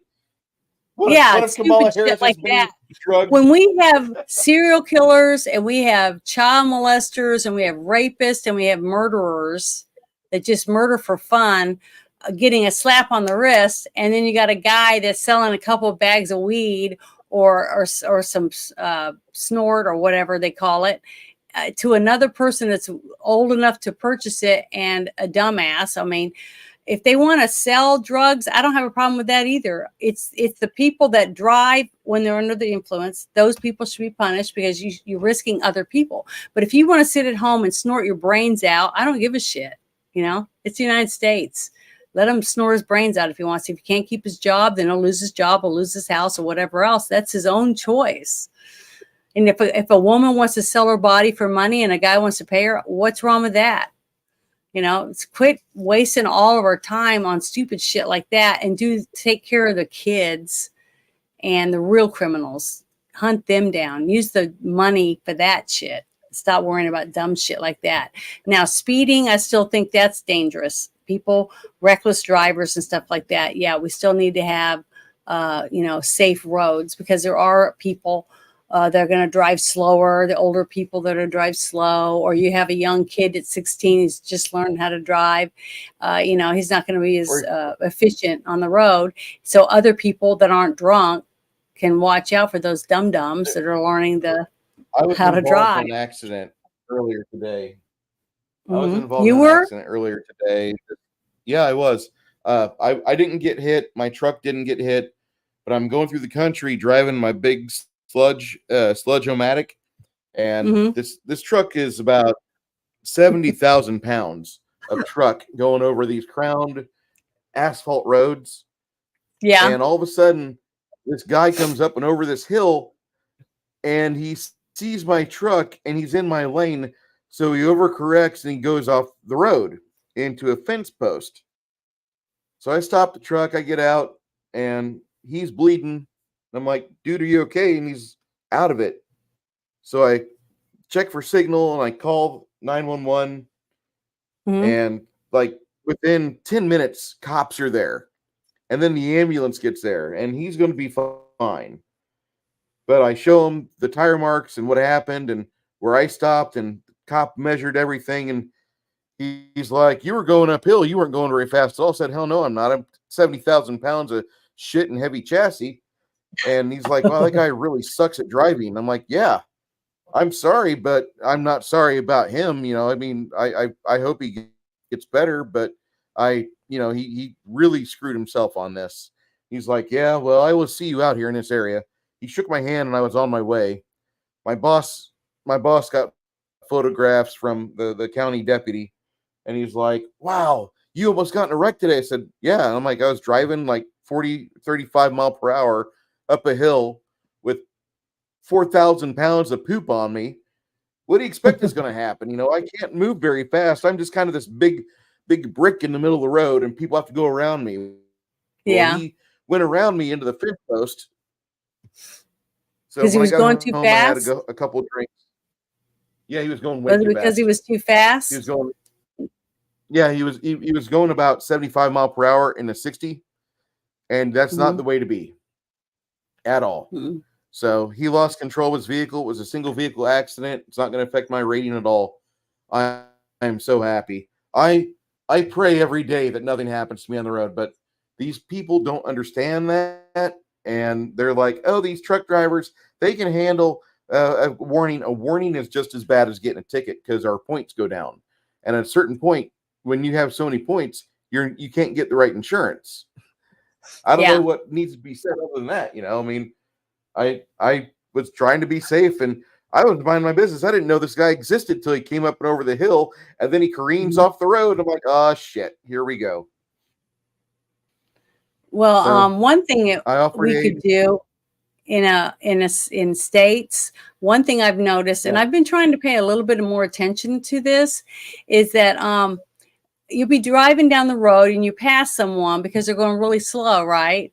And you have to wait until it's safe to pass. And you pass and you happen to glance at the car, and there's a person, and their head is barely over the steering wheel. And it may not be an old person, but there's got to be some kind of rules to where the vehicle the person is driving has to be able to be controlled by that person. You know what I mean? So Does this that make person was sense? 22 years old. Yes, this person was 22, and he did not know how to drive. He had only been driving for Mm-mm. 3 months, and he wasn't Well, driving like um, some van. He was driving I don't want to say high performance vehicle, but it's classified as a sports car. It was a Subaru, but he mm-hmm. overcorrected, which is easy to do. He had all wheel drive, and he just went right off the road. Anyway, we probably need to talk about this movie. Um, Guys in the chat, what is your rating? I want to know. Janet, I'm going to, while they're putting that in the chat, And now, how are you going to do the rating? Because I always do it different than you. So I want you to tell me how you want to do I it this time. use a percentage score. If you want to use stars, or if you want to use a grade average, it does not matter. I just need a way for Well, I you to just grade the always say, movie. out of 10, 1 through 10, what would you rate this movie? That's how I've always done it. Okay, So fair enough. I definitely would give this movie a solid 8, maybe 8.5 for sure. Okay, um, I could see that. What's the strongest point about the movie for you? But there's two things that I really enjoyed about the movie was the character arcs of the three characters when they finally bond as a family. And then the other part was the part where he gets to get revenge against the Indians that killed his family. Those are my two most emotional scenes for me, and those are the ones that stand out that I remember. And that because you're like, yes, you kill him. You just get into it because you want them to pay for what they've done. And Janet, even though I don't you would understand the prove you're roles and so wrong. traditions of them, you know what I mean? Because they have traditions. Mhm. All religions have their own way of doing things. And but to me, it was wrong that they went and they murdered his family. So I was happy to see them. I was happy to see him be able to get revenge against the people that did that to them. Yeah, I Those are didn't my two favorite understand why ones. the crow started it.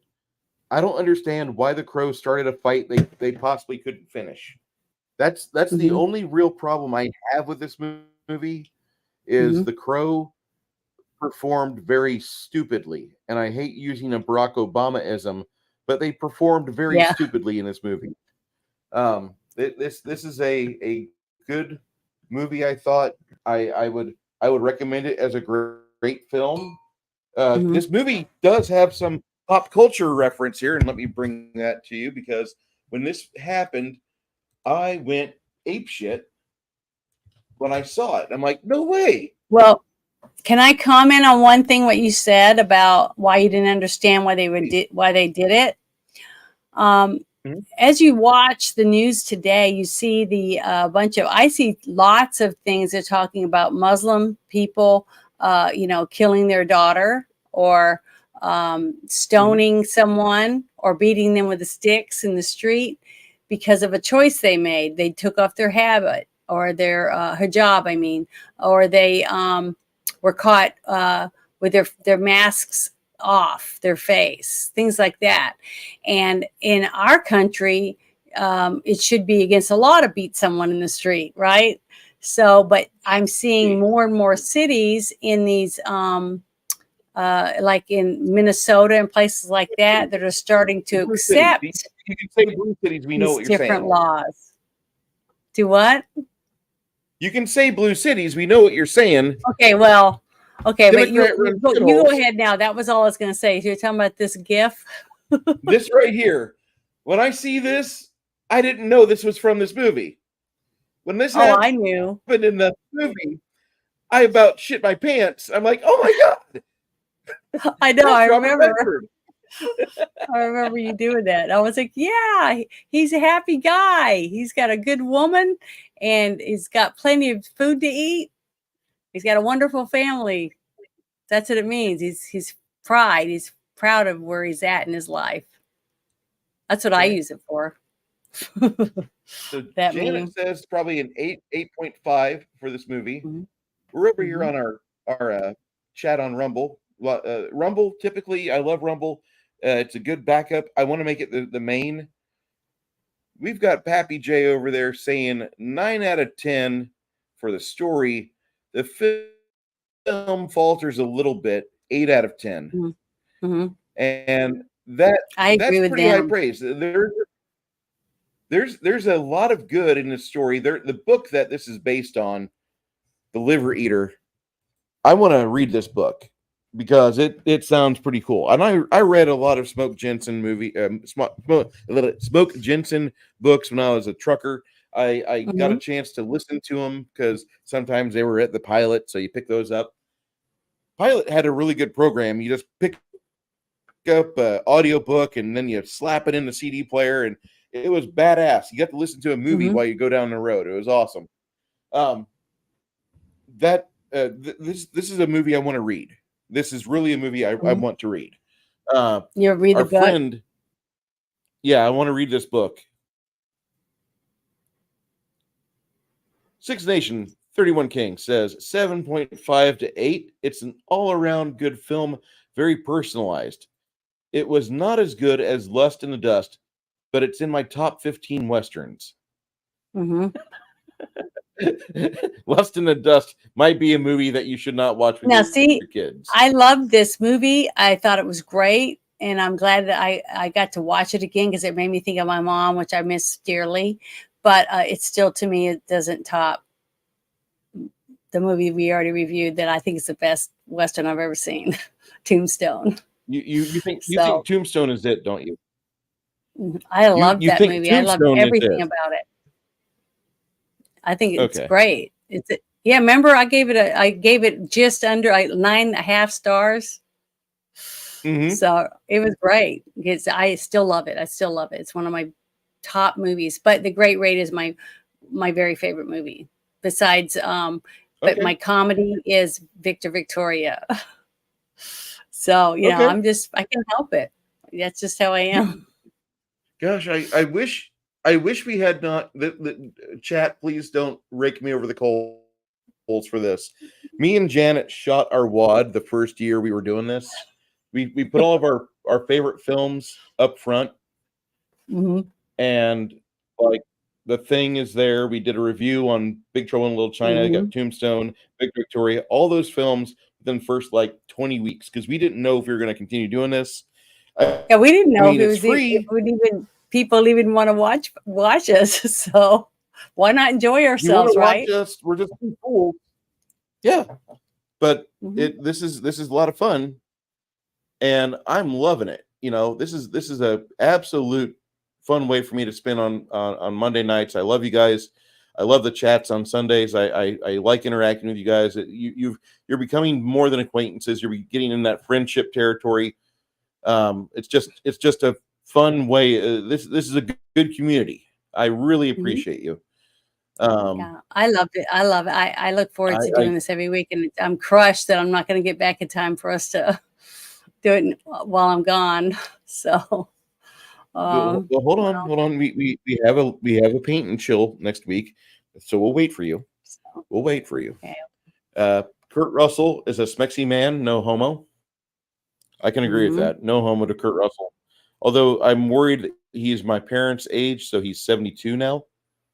Hmm. Anyone Yeah, I see was Yellow so Truck Closing? surprised when I found out Pee Wee Herman was 70. I was like, Yeah, what? Really? he's age. How did he get It old? just doesn't, yeah, it just doesn't seem right. I didn't even realize he was that old. I mean, he just didn't seem old. I was watching the 1981 HBO special of Paul Rubens today. I put that Hmm. in my Discord, your Discord, and I hope people enjoy it. It's something I watched when I was like 8 years old. Had no idea, Hmm. no idea, but I really do love it now. I'm gonna miss you, Paul. Tombstone is 10 out of 10 for Flady. Flady also said this movie is a 3.5 out of 5 stars for Jeremiah Hmm. Johnson. Yeah, that's Can't good. argue with that. Mm-mm. Bridges of Toika Ri.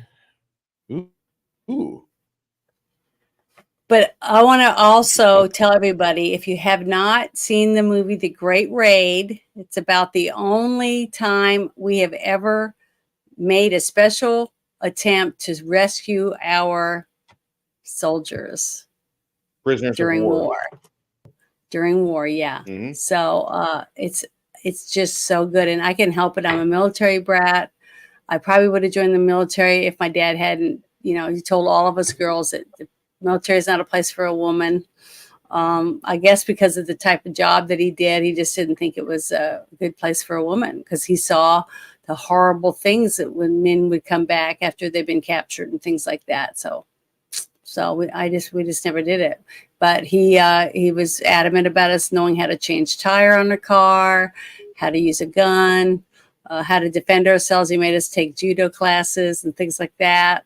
So I think he did the best he could to make us be able to to fend for ourselves in a world that he saw differently than we saw it because we always were sheltered. Even when we lived in other countries, we lived on a base. So we didn't have the same things, around us that a lot of other people had to suffer through. So I'm grateful for that. But I'm grateful that my dad tried to give us, common sense.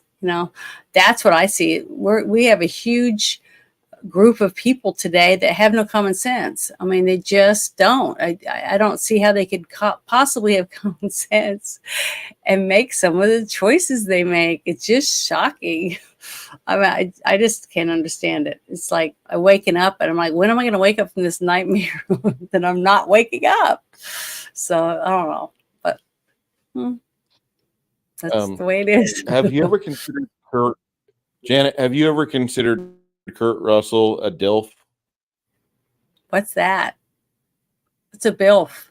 Uh, a DILF is a dad I'd like to fuck. Hmm.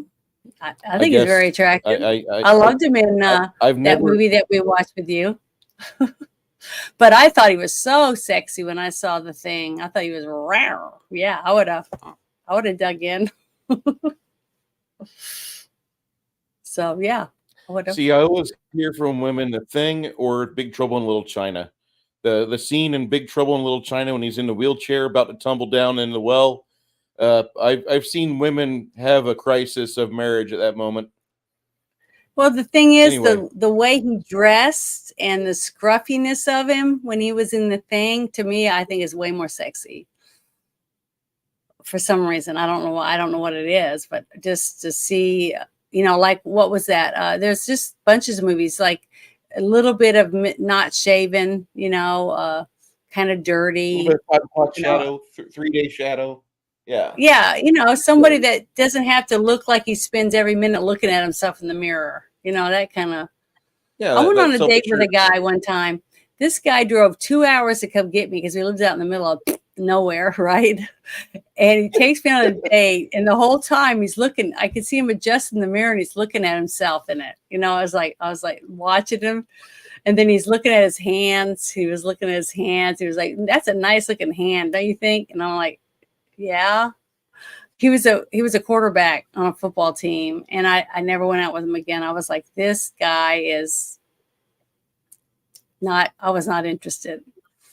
I don't like self-absorbed people. I try not to be. I like somebody who would take their shirt off and help someone else, or I don't know. That was not attractive to me. Mm. My sister now, Sandy would have been drooling over him. If he's built like I don't remember what she called it. They have real broad shoulders and really narrow hips or whatever. That type of a guy, and that he Like looks like a Stretch BJ. Armstrong. You know what a Stretch Armstrong looked like, right? Yeah. That's the kind He's of got that guy manly Sandy BJ would look. date. That's all she wanted. She wanted Arnold Schwarzenegger's, and I just don't think that's attractive to me. I don't think a guy that looks like his veins are about to explode when you walk by, on his arms and shit. That's just disgusting to me. I just don't, I don't even want to look like that. I want to be toned. I want to have my skin be toned and stuff like that. And because I'm working out, but I don't want to be all muscle bound. I don't know how men think women like that are attractive, but to each his own. I don't think a man has to have rippling muscles and stuff. I don't think it's very I, attractive. I'll shut up here. I'll shut up because there's a part of me, that wants to see Janet doll herself up like one of those ladies on The Price is Right. You know which one, guys? The athletic one that was always like super fit, had nice arms, great legs, amazing, amazing. Anyway, sorry. Let me clean myself up. Sorry. All right. So Chuck Norris rescued lots of guys in Vietnam, and so did Gene Hackman. And Hmm. by the way, next July, we're going to be watching a movie called Uncommon Valor. Hopefully, Mr. Gene Hackman will be with us. Uncommon Valor. Do you remember that movie? Yeah, I remember You seeing it. don't. Okay. I've never seen it. It's got Reb Brown, so I'm very much into Reb Brown movies. Remember, I He makes told some you really Gene bad. Hackman was one of my favorite actors. I loved him as Lex Luthor. He played I thought that Lex was a great Luthor. movie. He was I great in loved French him in The Connection. Birdcage. I thought he was excellent in The Birdcage. I mean, I've seen quite a few different movies that he was in. I think The Package, wasn't he in The Package? I believe so. And that was a really good movie. So my mom loved Gene Hackman too. So you know, it's fun to go to the movies with someone, even if it's your mom.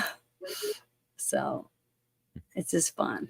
All I right. love movies. We have a fight in the chat. Snake Plissken is the best Kurt ever. The first one, at least. Hey, I love both those movies, Escape from New York and Escape from LA. They were both excellent movies too. I'll watch Escape from LA, but I love Escape from New York. Even though Escape from Oh, New York, I the thought biggest they were. crime I thought is they that were there's no both good. fight. Mhm. Everybody in the chat, our chat exploded. Okay, so we have the last person that rated it. Six Nation 31 King said 7.5 or 8. All around good film, very personalized. Mhm. 8.5 from Convicted JFG or a JHG 76. My bad, sir. I'm sorry. I'm going to say this movie is 80% out of 100. So that's 4 out of 5 stars for some of you, Mhm. and Brothers, that's an 8 out What of I want 10. to ask you though, I think Bruce, is what part of the movie was your favorite part? Was it the part where he was able to get revenge for his family, or what was it? What part no, was it was interesting? not that at all. That movie, that part of the movie, in my head, after I watched the fight scenes, I kind of saw how things were going. No offense to the fight scenes, but they could have been a little better. I'm gonna that Hmm. it's 4 out of 5 stars. The action could be a little bit better edited. They could have had uh, Robert Redford go and train in some boxing, or maybe set up like a Balboa style gymnasium at a Hmm. cabin somewhere and learn how to throw punches. I didn't see Hmm. that. I didn't see that part of the movie where he was fighting. I saw bad edits. The fights were bad, but Yeah, aside from especially the that, wolf scene. That yeah, the that wolf, wolf that was scene. horrible. Now, when I first saw it when I was a kid, it was scary as shit. I mean, it was so scary. I Oh, I could think imagine. of getting attacked by wolves and torn to shreds as a kid, Yeah, especially when you grow up and you're around the woods. Because I remember for 2 times we were stationed in Spokane, and there was lots of my woods. But my favorite part of the that movie. scene wasn't very good. I love the part. I love the part where he won, where him and the Crow Chieftain are looking at each other across the valley, and the Mhm. Chieftain pretty much gives him the note like, "Hey, we're not going to fuck with you anymore. We've lost too Yeah, many he puts men. his hand up. Yeah, we're done. Peace, truce. Not going Mhm. to come after you anymore. We're done. We're done here."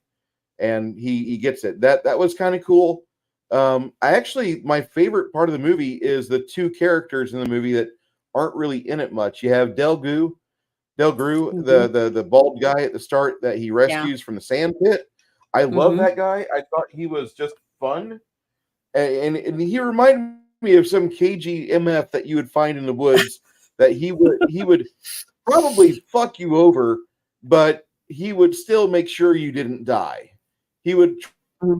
try to teach you a lesson, but like, hey, thanks. Those bear traps you had were awesome, and we're going to use those for the next few years. But here's some fish I caught, and here's how you can make your own trout line. And that's what he would Yeah. do. I Mhm.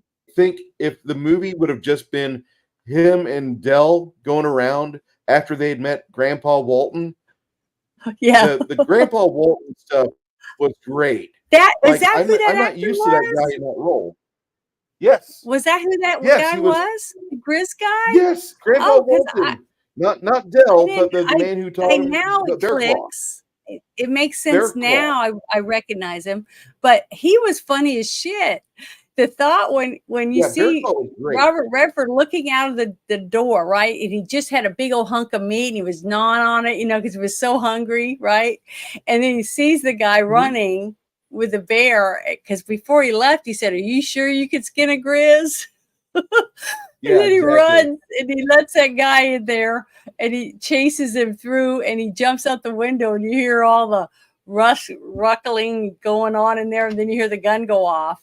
So, and then you see him later and he's like working on a piece of the bear skin, On piece of softening it bear. up. Yeah. And he's got blood, scrapes and stuff on his head, and it was just funny. That was a funny scene. So see, it even had comedy in it. It had romance and comedy, and it had tension, and it had revenge, and it had, it just had all these arcs and stuff in it. And it flowed. I thought it flowed really well. It was a very good story, and I love the parts where the gentleman sang. And it was like an old folktale song. Remember when we were watching Rob Roy and the young woman was singing out by the fire? In Hmm. the Scottish song, whatever that was Yes. going on. It was so moving. I got goosebumps listening to it. It was so good. And I kind of felt the same way, but it was more of a trying to find a word for it. When he was singing, it reminded me of when I was a little girl sitting on my grandpa's knee, and he'd be listening to the old trail songs on his record player, and he would be bouncing me on his knee and Sandy because both of us would be there, and he would be talking to us and tell us about different things that he did during the day. Remember I told you he would grab us and hold us down, and he'd take our big toe and he'd take his Prince Albert can and beat on our big toe and stuff like that. And then we'd tie our hands and our feet together and hang us over the doorknob. That's what he did to Sandy and I. It was fun. And then he would, we cried a lot and stuff, but we loved going to see him. And he's the first person I ever got to ride a horse with. He taught me how to ride a horse, but he shoot horses for a living. That's what he did when he got out of the Army. And I just loved going there. And he had an outhouse for a very long time. I was almost in junior high by the time they finally got a bathroom added to the back of their house. Stuff like that. And we would, what we would earn money is that with Kathy and Dana and Sandy and I, because Jennifer was a few years younger than us, we would pick pears and different stuff out of the garden. And he had built us a little thing, a stand. It was sitting by the road, and we'd go down and we'd be able to sell fruits and vegetables, and we get to keep the money. Because if we picked it, he would let us keep the money. And then at the end of the week, if we had enough money, he would take us in his horse and buggy, because he had his team tied up, the ones that, plowed his field and stuff. And he would take the team and pull the wagon, and we would go to town and buy ice cream. It was the coolest thing. I mean, how many kids get to have that kind of life? I mean, it was awesome. I loved my childhood. I had a wonderful grandparents and wonderful parents. And I still have wonderful sisters. So my dad had a interesting childhood, but when he became an adult, I was given to my parents by God. Basically, my dad celebrated because all the things that my dad wanted to do, now he has carte blanche to do it. He has the license to do it. Like, he had American Flyer trains when he was a kid, and he wanted a train set. Well, here's a boy. So my dad builds a HO scale train set. And that was like my first my first foray into make-believe, was playing with that train set all the time. And my dad, that was like his toy.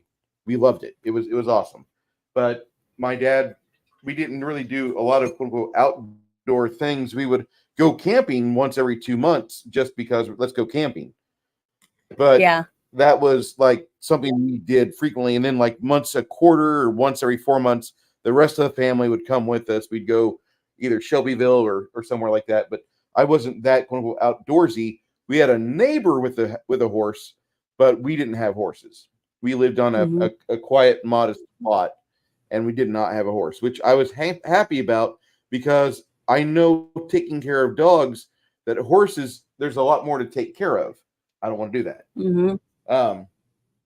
I think this movie, just to wrap up the movie discussion here real quick, I think this movie only suffers in the fact of the action. I think it's a great film. I think the characters in it, as sparse as the characters are, I think they're each very well detailed. There's a lot to enjoy with these various people running around in this movie. And if you like good cinema, this is definitely should be on your list. It's a high quality GIF that's shared everywhere from any social media. So like everybody likes sharing Jeremiah Johnson and that glorious beard of his. He's got an amazing beard in this movie. 10 out of 10. And you got to remember, Robert Redford did his own stunts. So when he's jumping around in the water or the freezing cold, and then he's trying to make a fire under a tree. Remember that? When he's trying to make that fire, and he finally gets it started, and the wind blows, and a big plop of snow lands on him. Just all that stuff. It was really, really good. It was just a very good story, and it was told well. It did very well. Now, a couple of the fight scenes were kind of hokey, but you got to remember, they didn't have CGI. They had none of that. This was all hands-on, play by play, blow by blow, or whatever you want to call it. I'm going to hurt somebody's feelings here. Chuck Norris is a great martial artist. Okay, he's one of the best martial artists ever out of America.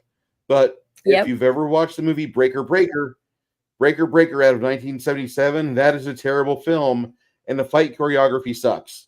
I'm sorry.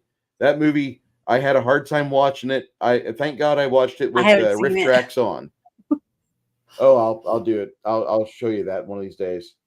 But Well, in the chat, I someone love. said somebody's saying something about uh, Burt Reynolds and Tom Selleck Oh movies. yeah, So yeah. Quigley Fleeting Down wants Under us is to one of the flee. ones I would pick.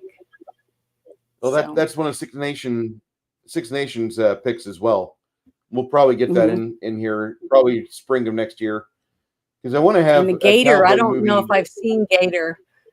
You guys, It's the a only classic. movie I remember, there's only a couple movies I remember with Burt Reynolds, and that was like ones that my mom would watch, like Best Little Whorehouse in Texas with Dolly Parton, and the one where him and his friends get stranded out in the backwoods or something, and the little bitty guy squeals like a pig because they were out there or something. I was really young when I watched it. Deliverance. Are you talking about? Okay. Yeah, Deliverance was the name of the movie. It took me a minute to remember. We'll do that next year when we want to traumatize kids. Well, what I mean is I'm I'm trying to serious. remember Burt Reynolds movies because I just didn't really see a lot of them. The one they were Convoy, I saw that, and another one with Sally Field, but I don't not remember. Burt Reynolds. That's not Burt Reynolds. Convoy is Chris Who was Christopherson. it? Oh, okay. Maybe it wasn't that one. It was another one. He's driving a black Trans Am, and the other guy was a trucker.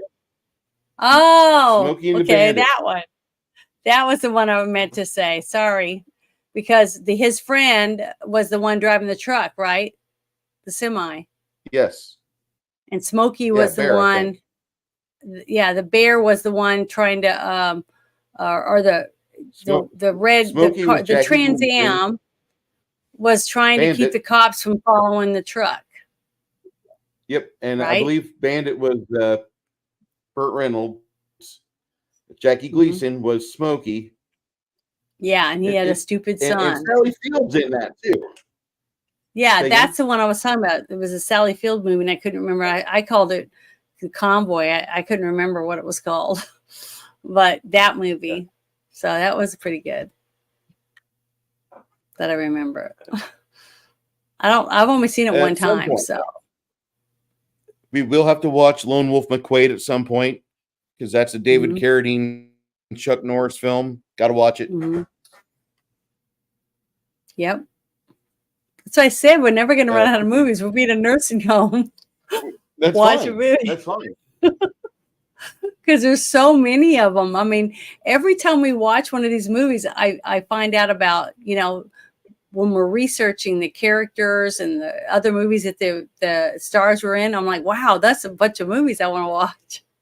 So, it's good though. That means that there was good movies.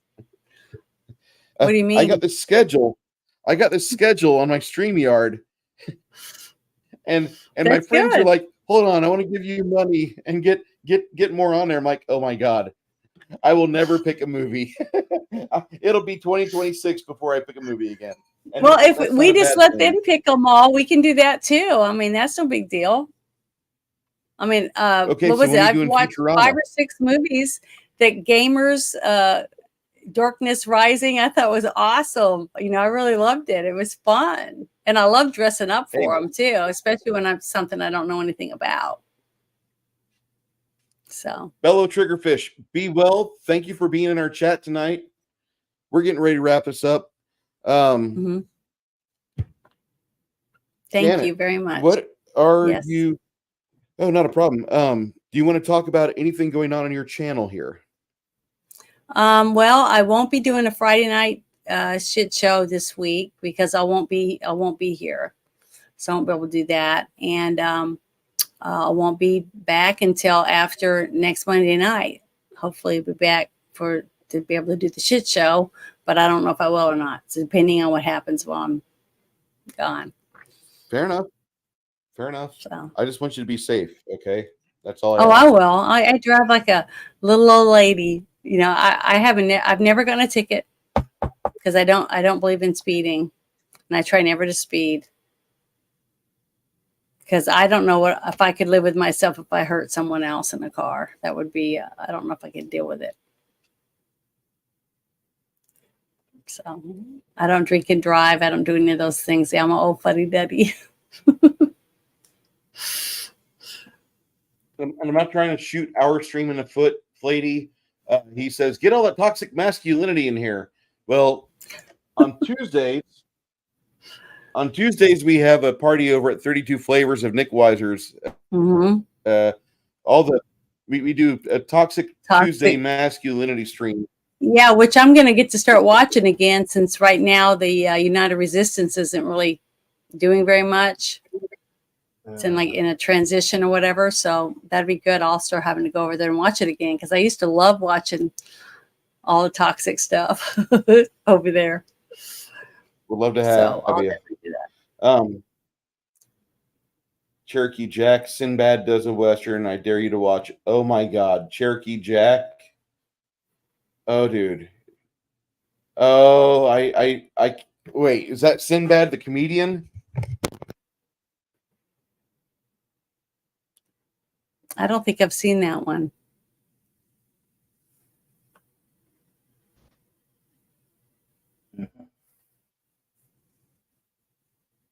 Yeah, he does look like Roadhead, a roadie for Motorhead. Okay, Cherokee Jack. Hold on.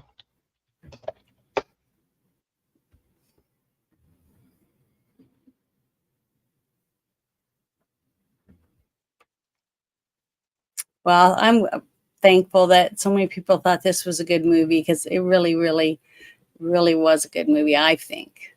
Very well made. It's pure entertainment to me. That's how this movie's rated. And I try to look at them that way. Is it entertaining when you leave? Was it good? Do you remember it? And would you recommend it to someone else? And if you would, then it was a good movie. Just like John Wick's movies. It was all kick butt. And that other movie, Nobody, was a good movie too. That's a great film. It is. It was really, really good. But see, when you leave a movie theater and you thought it was good enough to say, hey, you need to see this movie, it's really good, that means it was a good movie. It was entertainment. No, I've never seen this. I've never seen Sinbad, the Cherokee Kid. Is it a comedy? I don't know. I think I'm going to have to put it down, because wasn't Sinbad a comedian? He is. Okay, well then it's got to be a comedy then. James Cogburn, I know you like him. And Gregory Hines. Oh my God. Yeah, look at all this movie. There's a lot of stars in it. Ernie Hudson. Hopefully he doesn't play a cop like he did in Cowboy Way. Hal Williams, another great actor. You're definitely gonna let me live that down, are you? No, you're gonna keep rubbing that one in. Never.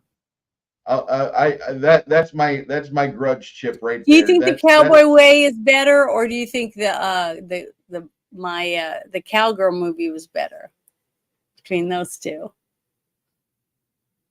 man, that's like what tastes better? This like 40-day-old piece of bologna, or I would have to say Bad Girls.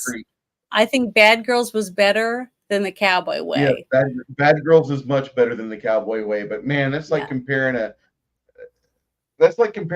Madonna movie to like the enjoyability of a Madonna film to listening to Britney Spears sing Christmas songs by Mariah Carey. That's like a bad.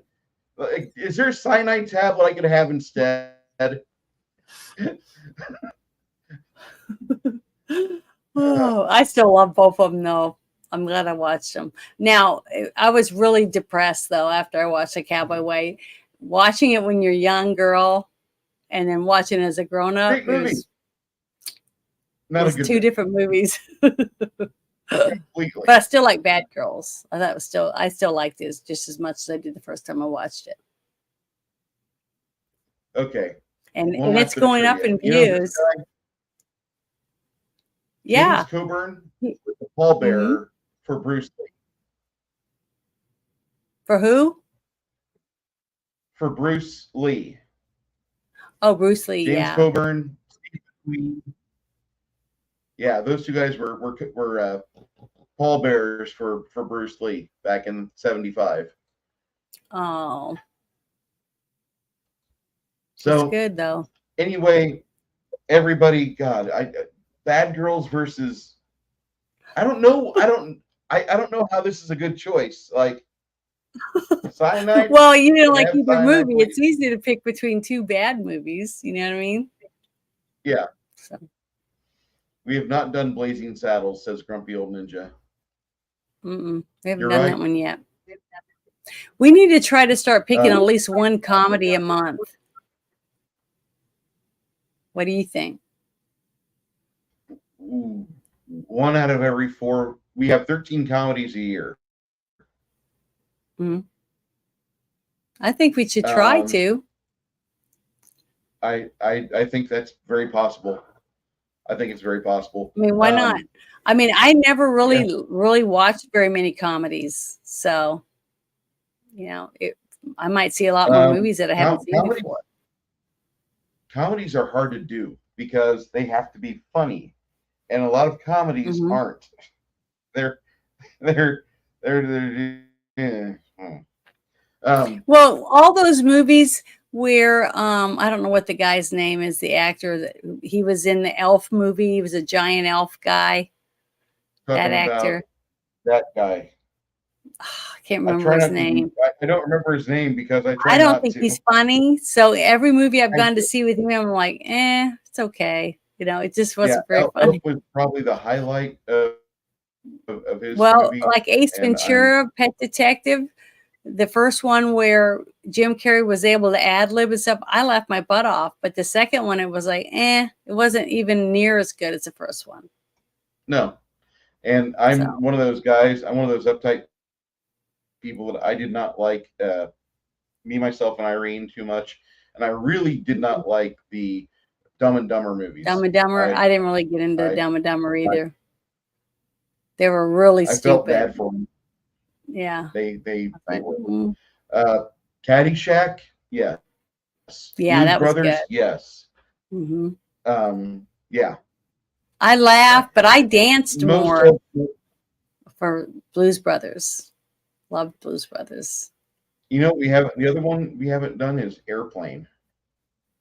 Yeah, I haven't done that one. Now that was funny. Yeah. Naked Gun stuff too. Yeah, Will Ferrell. That's the guy. We struggle with names sometimes because we don't want to say it aloud. I don't think he's that funny. 90% of sequels should never have been made. I agree with that. I can say most that. of those are all made because they just want to make extra money. That's it. Peter Sellers is in the party. Well, everybody, next week, swing by. We will have a big paint and chill. I'll probably throw the StreamYard link out there so people can just jump in because that's something I do. When Janet's not here, I try to have I'm not trying to say have a party without Janet, but keep me occupied while I paint. That's what I want. Well, isn't that what you did before you and I even started doing this? Yeah, you just do the paint and chill. Yeah. But so I really, that's good. When I started talking to you about movies, and we discussed what you've done and where you've been, that I'm not considering myself to be a megalomaniac, but I consider myself to be somebody who I can recognize talent. I like to think that, and I recognize a lot of that with you. And we're so blessed to have you right now while you're small on social media. Because at some point you're going to explode. You're going to get. I'm not going anywhere. I promise. I'm not. I don't care what happens. I'm going to do this. I enjoy this. I'm so thankful that you asked me to do this, and I was like, wow, let's just do this. Let's try this and try that, and it's been so much fun. It's you know what I mean. It's just been. I just love it. I look forward to what costume I'm going to wear. You know all that. It's fun. To me. Grumpy, I posted the Rumble link in your Discord as well. Let me pull it up real quick for you. For those of you that do want to hang out next week, come on by. Janet will be gone. What is the movie and next week? Not next week, but the week I come back. What are we going to watch in 2 weeks? I believe it's something you like. Hold on. I can't remember. I saw 2 you pull weeks from your. now. I saw you pull the deal up, but I can't remember what the movie was. Bugsy Malone. We're watching Bugsy I don't think I've seen Malone. it before. Never have. And who either. stars in it? Don't know. Who stars? Let me pull that up. Okay, Hold on. so I can think about it. This. Is it from the 50s or 60s? 70s. From the 70s, just like the one we watched today. Then it was in the same time.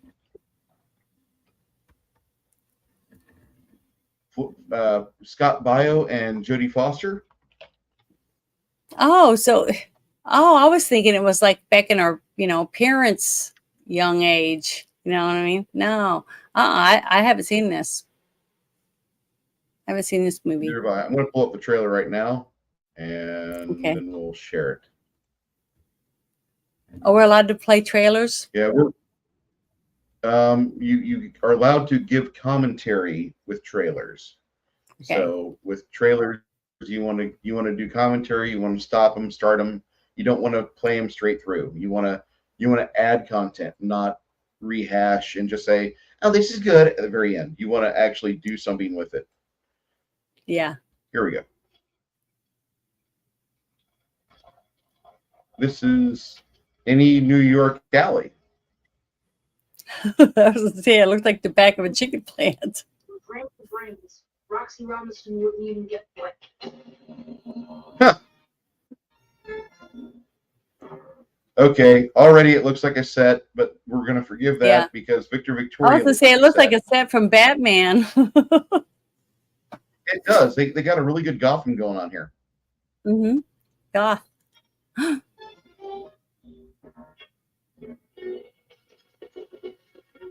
Roxy had spent his whole life making 2 and 2 into 5. He could smell trouble like other people could smell gas. He could smell trouble like other people could smell gas. Okay. Who could? This guy that just ran in there to hide? Yeah, Roxy is his name. Okay. Believe you me, you should have never taken that blind alley by the side of Burritos Bakery. It doesn't look like a good situation for a kid. Your name Robinson? They're all kids. They're all children.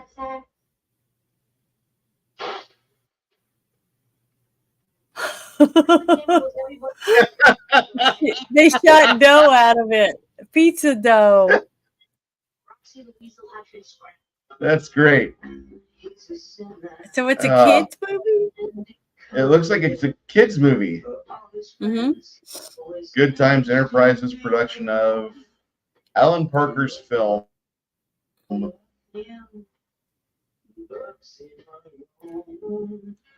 Okay, he can sing. I like the song. Seen it. I've heard of it, never watched it. I was thinking, just from the name Bugsy Malone, it was like a black and white 50s movie. You know what I mean? Yeah. Interesting. I don't see the person that I don't see Jodie Foster.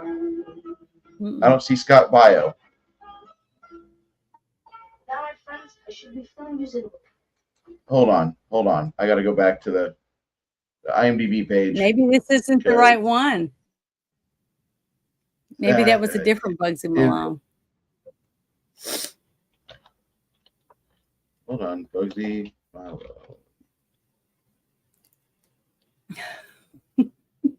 Okay. With an all-child cast.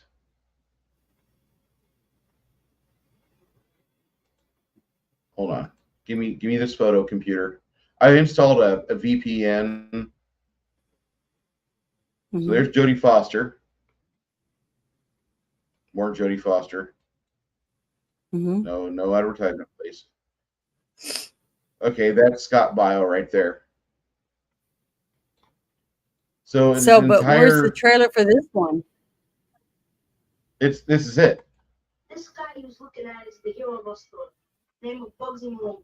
But we saw Bugsy Malone. It wasn't the same actor. See? No, it wasn't. James Redford. So this is a different one. No, it can't be because it's still 1976. This is 1976. There's no trailer on that page. On this one. On this page here, Yeah. I hate trailers on IMDb because they never I know, come but out just right. try it and see what happens. Because we want to see if it's Okay. the same. It's the same one. Is that the same trailer?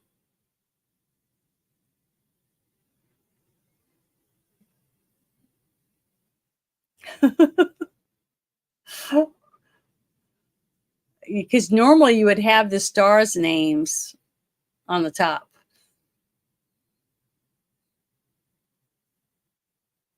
And if he was Bugsy Malone, that other kid isn't Bugsy Malone. Didn't make any sense.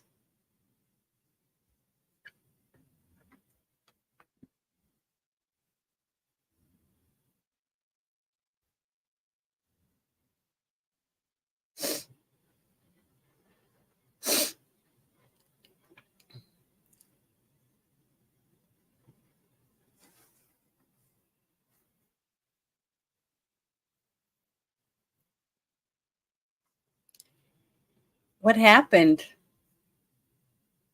Bruce, are you still there?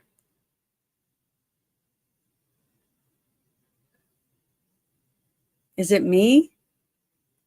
Did I get disconnected?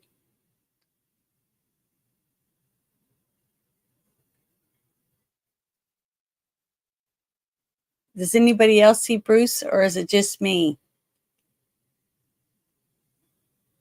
I don't know what's going on. A test? Is this a test? I don't know what's happening. Oh, they took Bruce. So okay, so it's not my side. Okay, because I was thinking it's something on my computer messed up.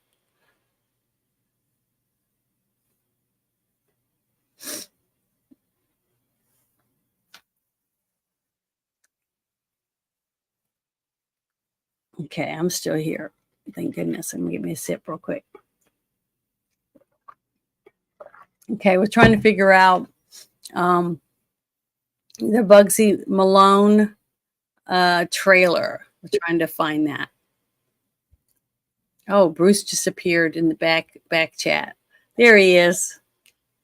Are you all right? They made me disappear. They're fine. I apparently watching that. I have apparently Somebody by bringing up Bugsy Malone. We're going to discuss this movie at a later point. Yeah, YouTube probably fucked that up, but we'll watch this movie Bugsy Malone in 2 weeks. Okay. On Sunday night. Link will be in for Discord. Let me get you that real quick. It looks like an interesting movie, but Yeah, I've never seen might it. have. I've never even heard of this movie. Neither have I. So, who recommended it? To it.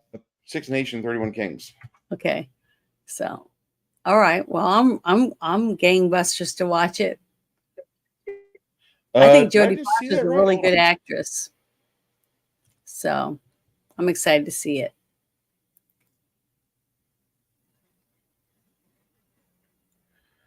But okay. I just saw a possible headline where Celine Dion was dead. And I'm like, that can't be going on today, right? No. But she's apparently MSN. The death of Celine Dion has been trending on social media as a month came up. She might be have a death hoax. For those following Celine Dion's health, She's been having a lot of problems since December, probably because of the shot. Mm-hmm. Yeah, I'm Wow. pretty sure. But We're going to see a lot of she that. might be, Really sad. yeah, sucks. But I mean, this is what happens when you deal with the devil, and that's what they did. They allowed these people to sell you an untested vaccine, and this is what you get. Congratulations. Yeah, Awesome One says he's never seen Jeremiah Johnson, never even heard of it. So, Well, you have if you seen want part to of it go watch before. the trailer for it and try and see if you'd be interested in watching it, I think it's a very good movie. I gave it what did I give it? 8.5 stars 8.5 stars. out I of gave it 10. an 80% out of 100. Mm-hmm. But it's I think it still stands up pretty well even today, considering it doesn't have any CGI in it and that the actors did their own stunts. So I thought it was really good. Very good character arcs for everyone. It has a little of everything, a little bit of comedy, a lot of action, romance, vendetta, all that in it. So This moment right here is in the movie. That's Robert Redford. This is in the movie. Huge So I finally meme. Yeah. Yes. Yeah. I'm so happy that you got to see that, Bruce. Makes me happy to see you excited about something like that. When you said it during us watching the movie, I go, yeah, now you know what that means. I think it's great. I loved it. I had a lot of fun with this. This was a lot of Thank fun. you. I enjoyed it. Thank you for recommending this movie to me, Janet. You're welcome. It's a good movie. Yeah, climate. Did you get to tell your parents you were watching it? Yeah, I had your parents seen it before? Lots of times. Yeah. Good. It's a good movie. That's why they have good taste. Yeah, like 1 in 10 for some of the batches of the vaccine were sent out. That was bad. So I mean, just if you can avoid it, avoid it. It's probably gonna be better for you to not have it. Everybody, I appreciate you all being here. This has been a rough day for me. Losing Paul Rubens is part of my childhood, and I wasn't a big Pee Wee Herman guy, but I loved all the roles he did. I liked everything he did. Outside of that, Pee Wee's Playhouse got played out for me as a kid, but later in life, I watched it, and I really appreciate it. I really get a kick out of Captain Carl, and Lawrence Fishburne made his debut in that. That was not. I don't think it was his quote unquote his debut, but that was his first big role before he hit the movie King of New York. Which no, not King of New York. He was in Band of the Hand, which me and Janet will watch because it's a Michael Mann movie. I know Janet's like, what? No. Oh shit. But it's a good movie. It's fun, and some of you guys are like, oh my god, Band of the Hand, I love that film. It's got its fans. I'm one.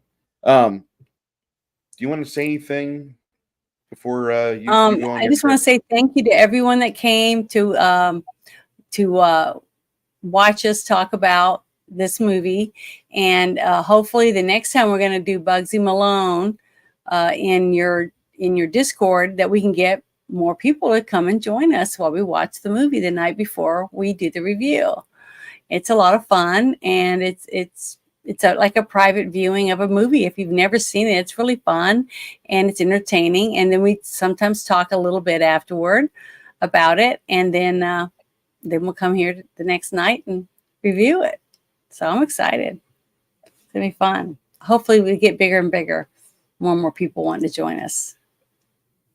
Actually, I think at about double, around 40 people is like the happy spot for most viewers, because that's where you can keep up with chat and you can interact with them. After you hit like 100 people in a chat, like you're just watching shit just fly by, and you're like, that's why we'll have to hire some people to ask some people, hey, do you want to take care of our chat for us?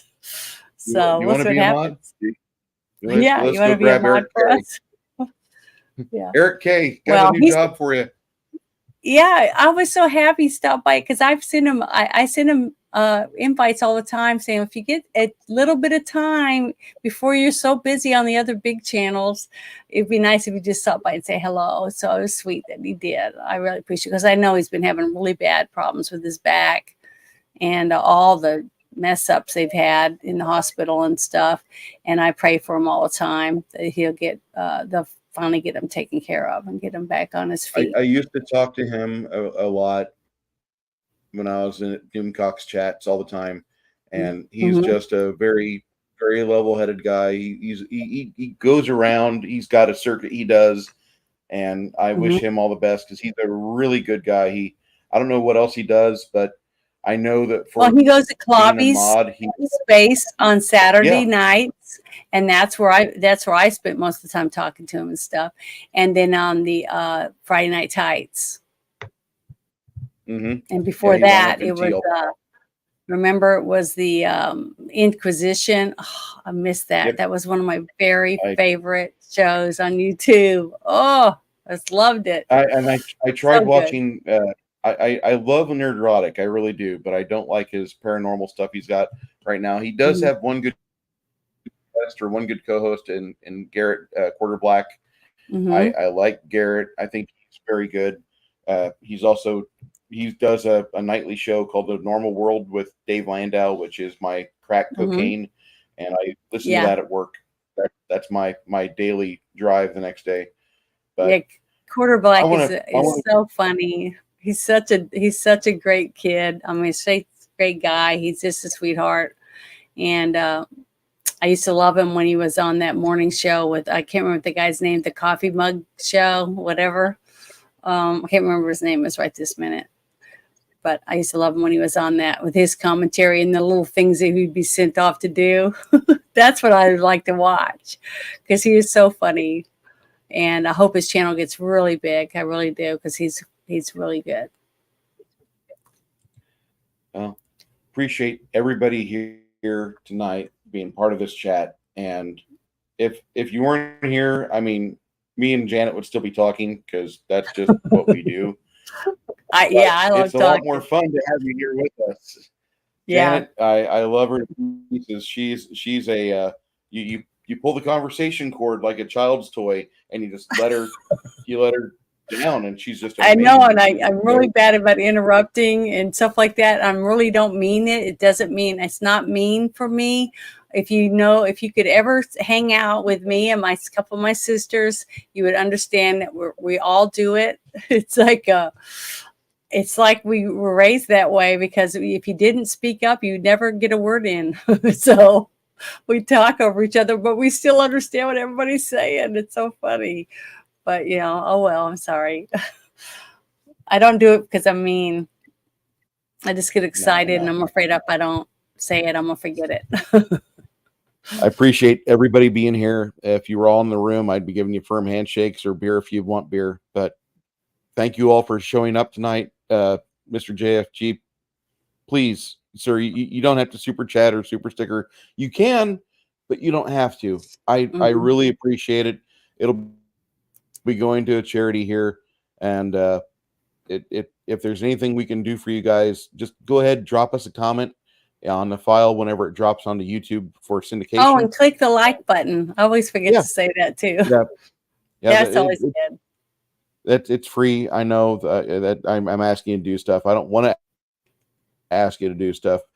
Shadow was here earlier tonight and he said he had to resub to me because YouTube had unsubbed him. So make sure if Mm-hmm. you have a favorite YouTuber, make sure you're still subscribed.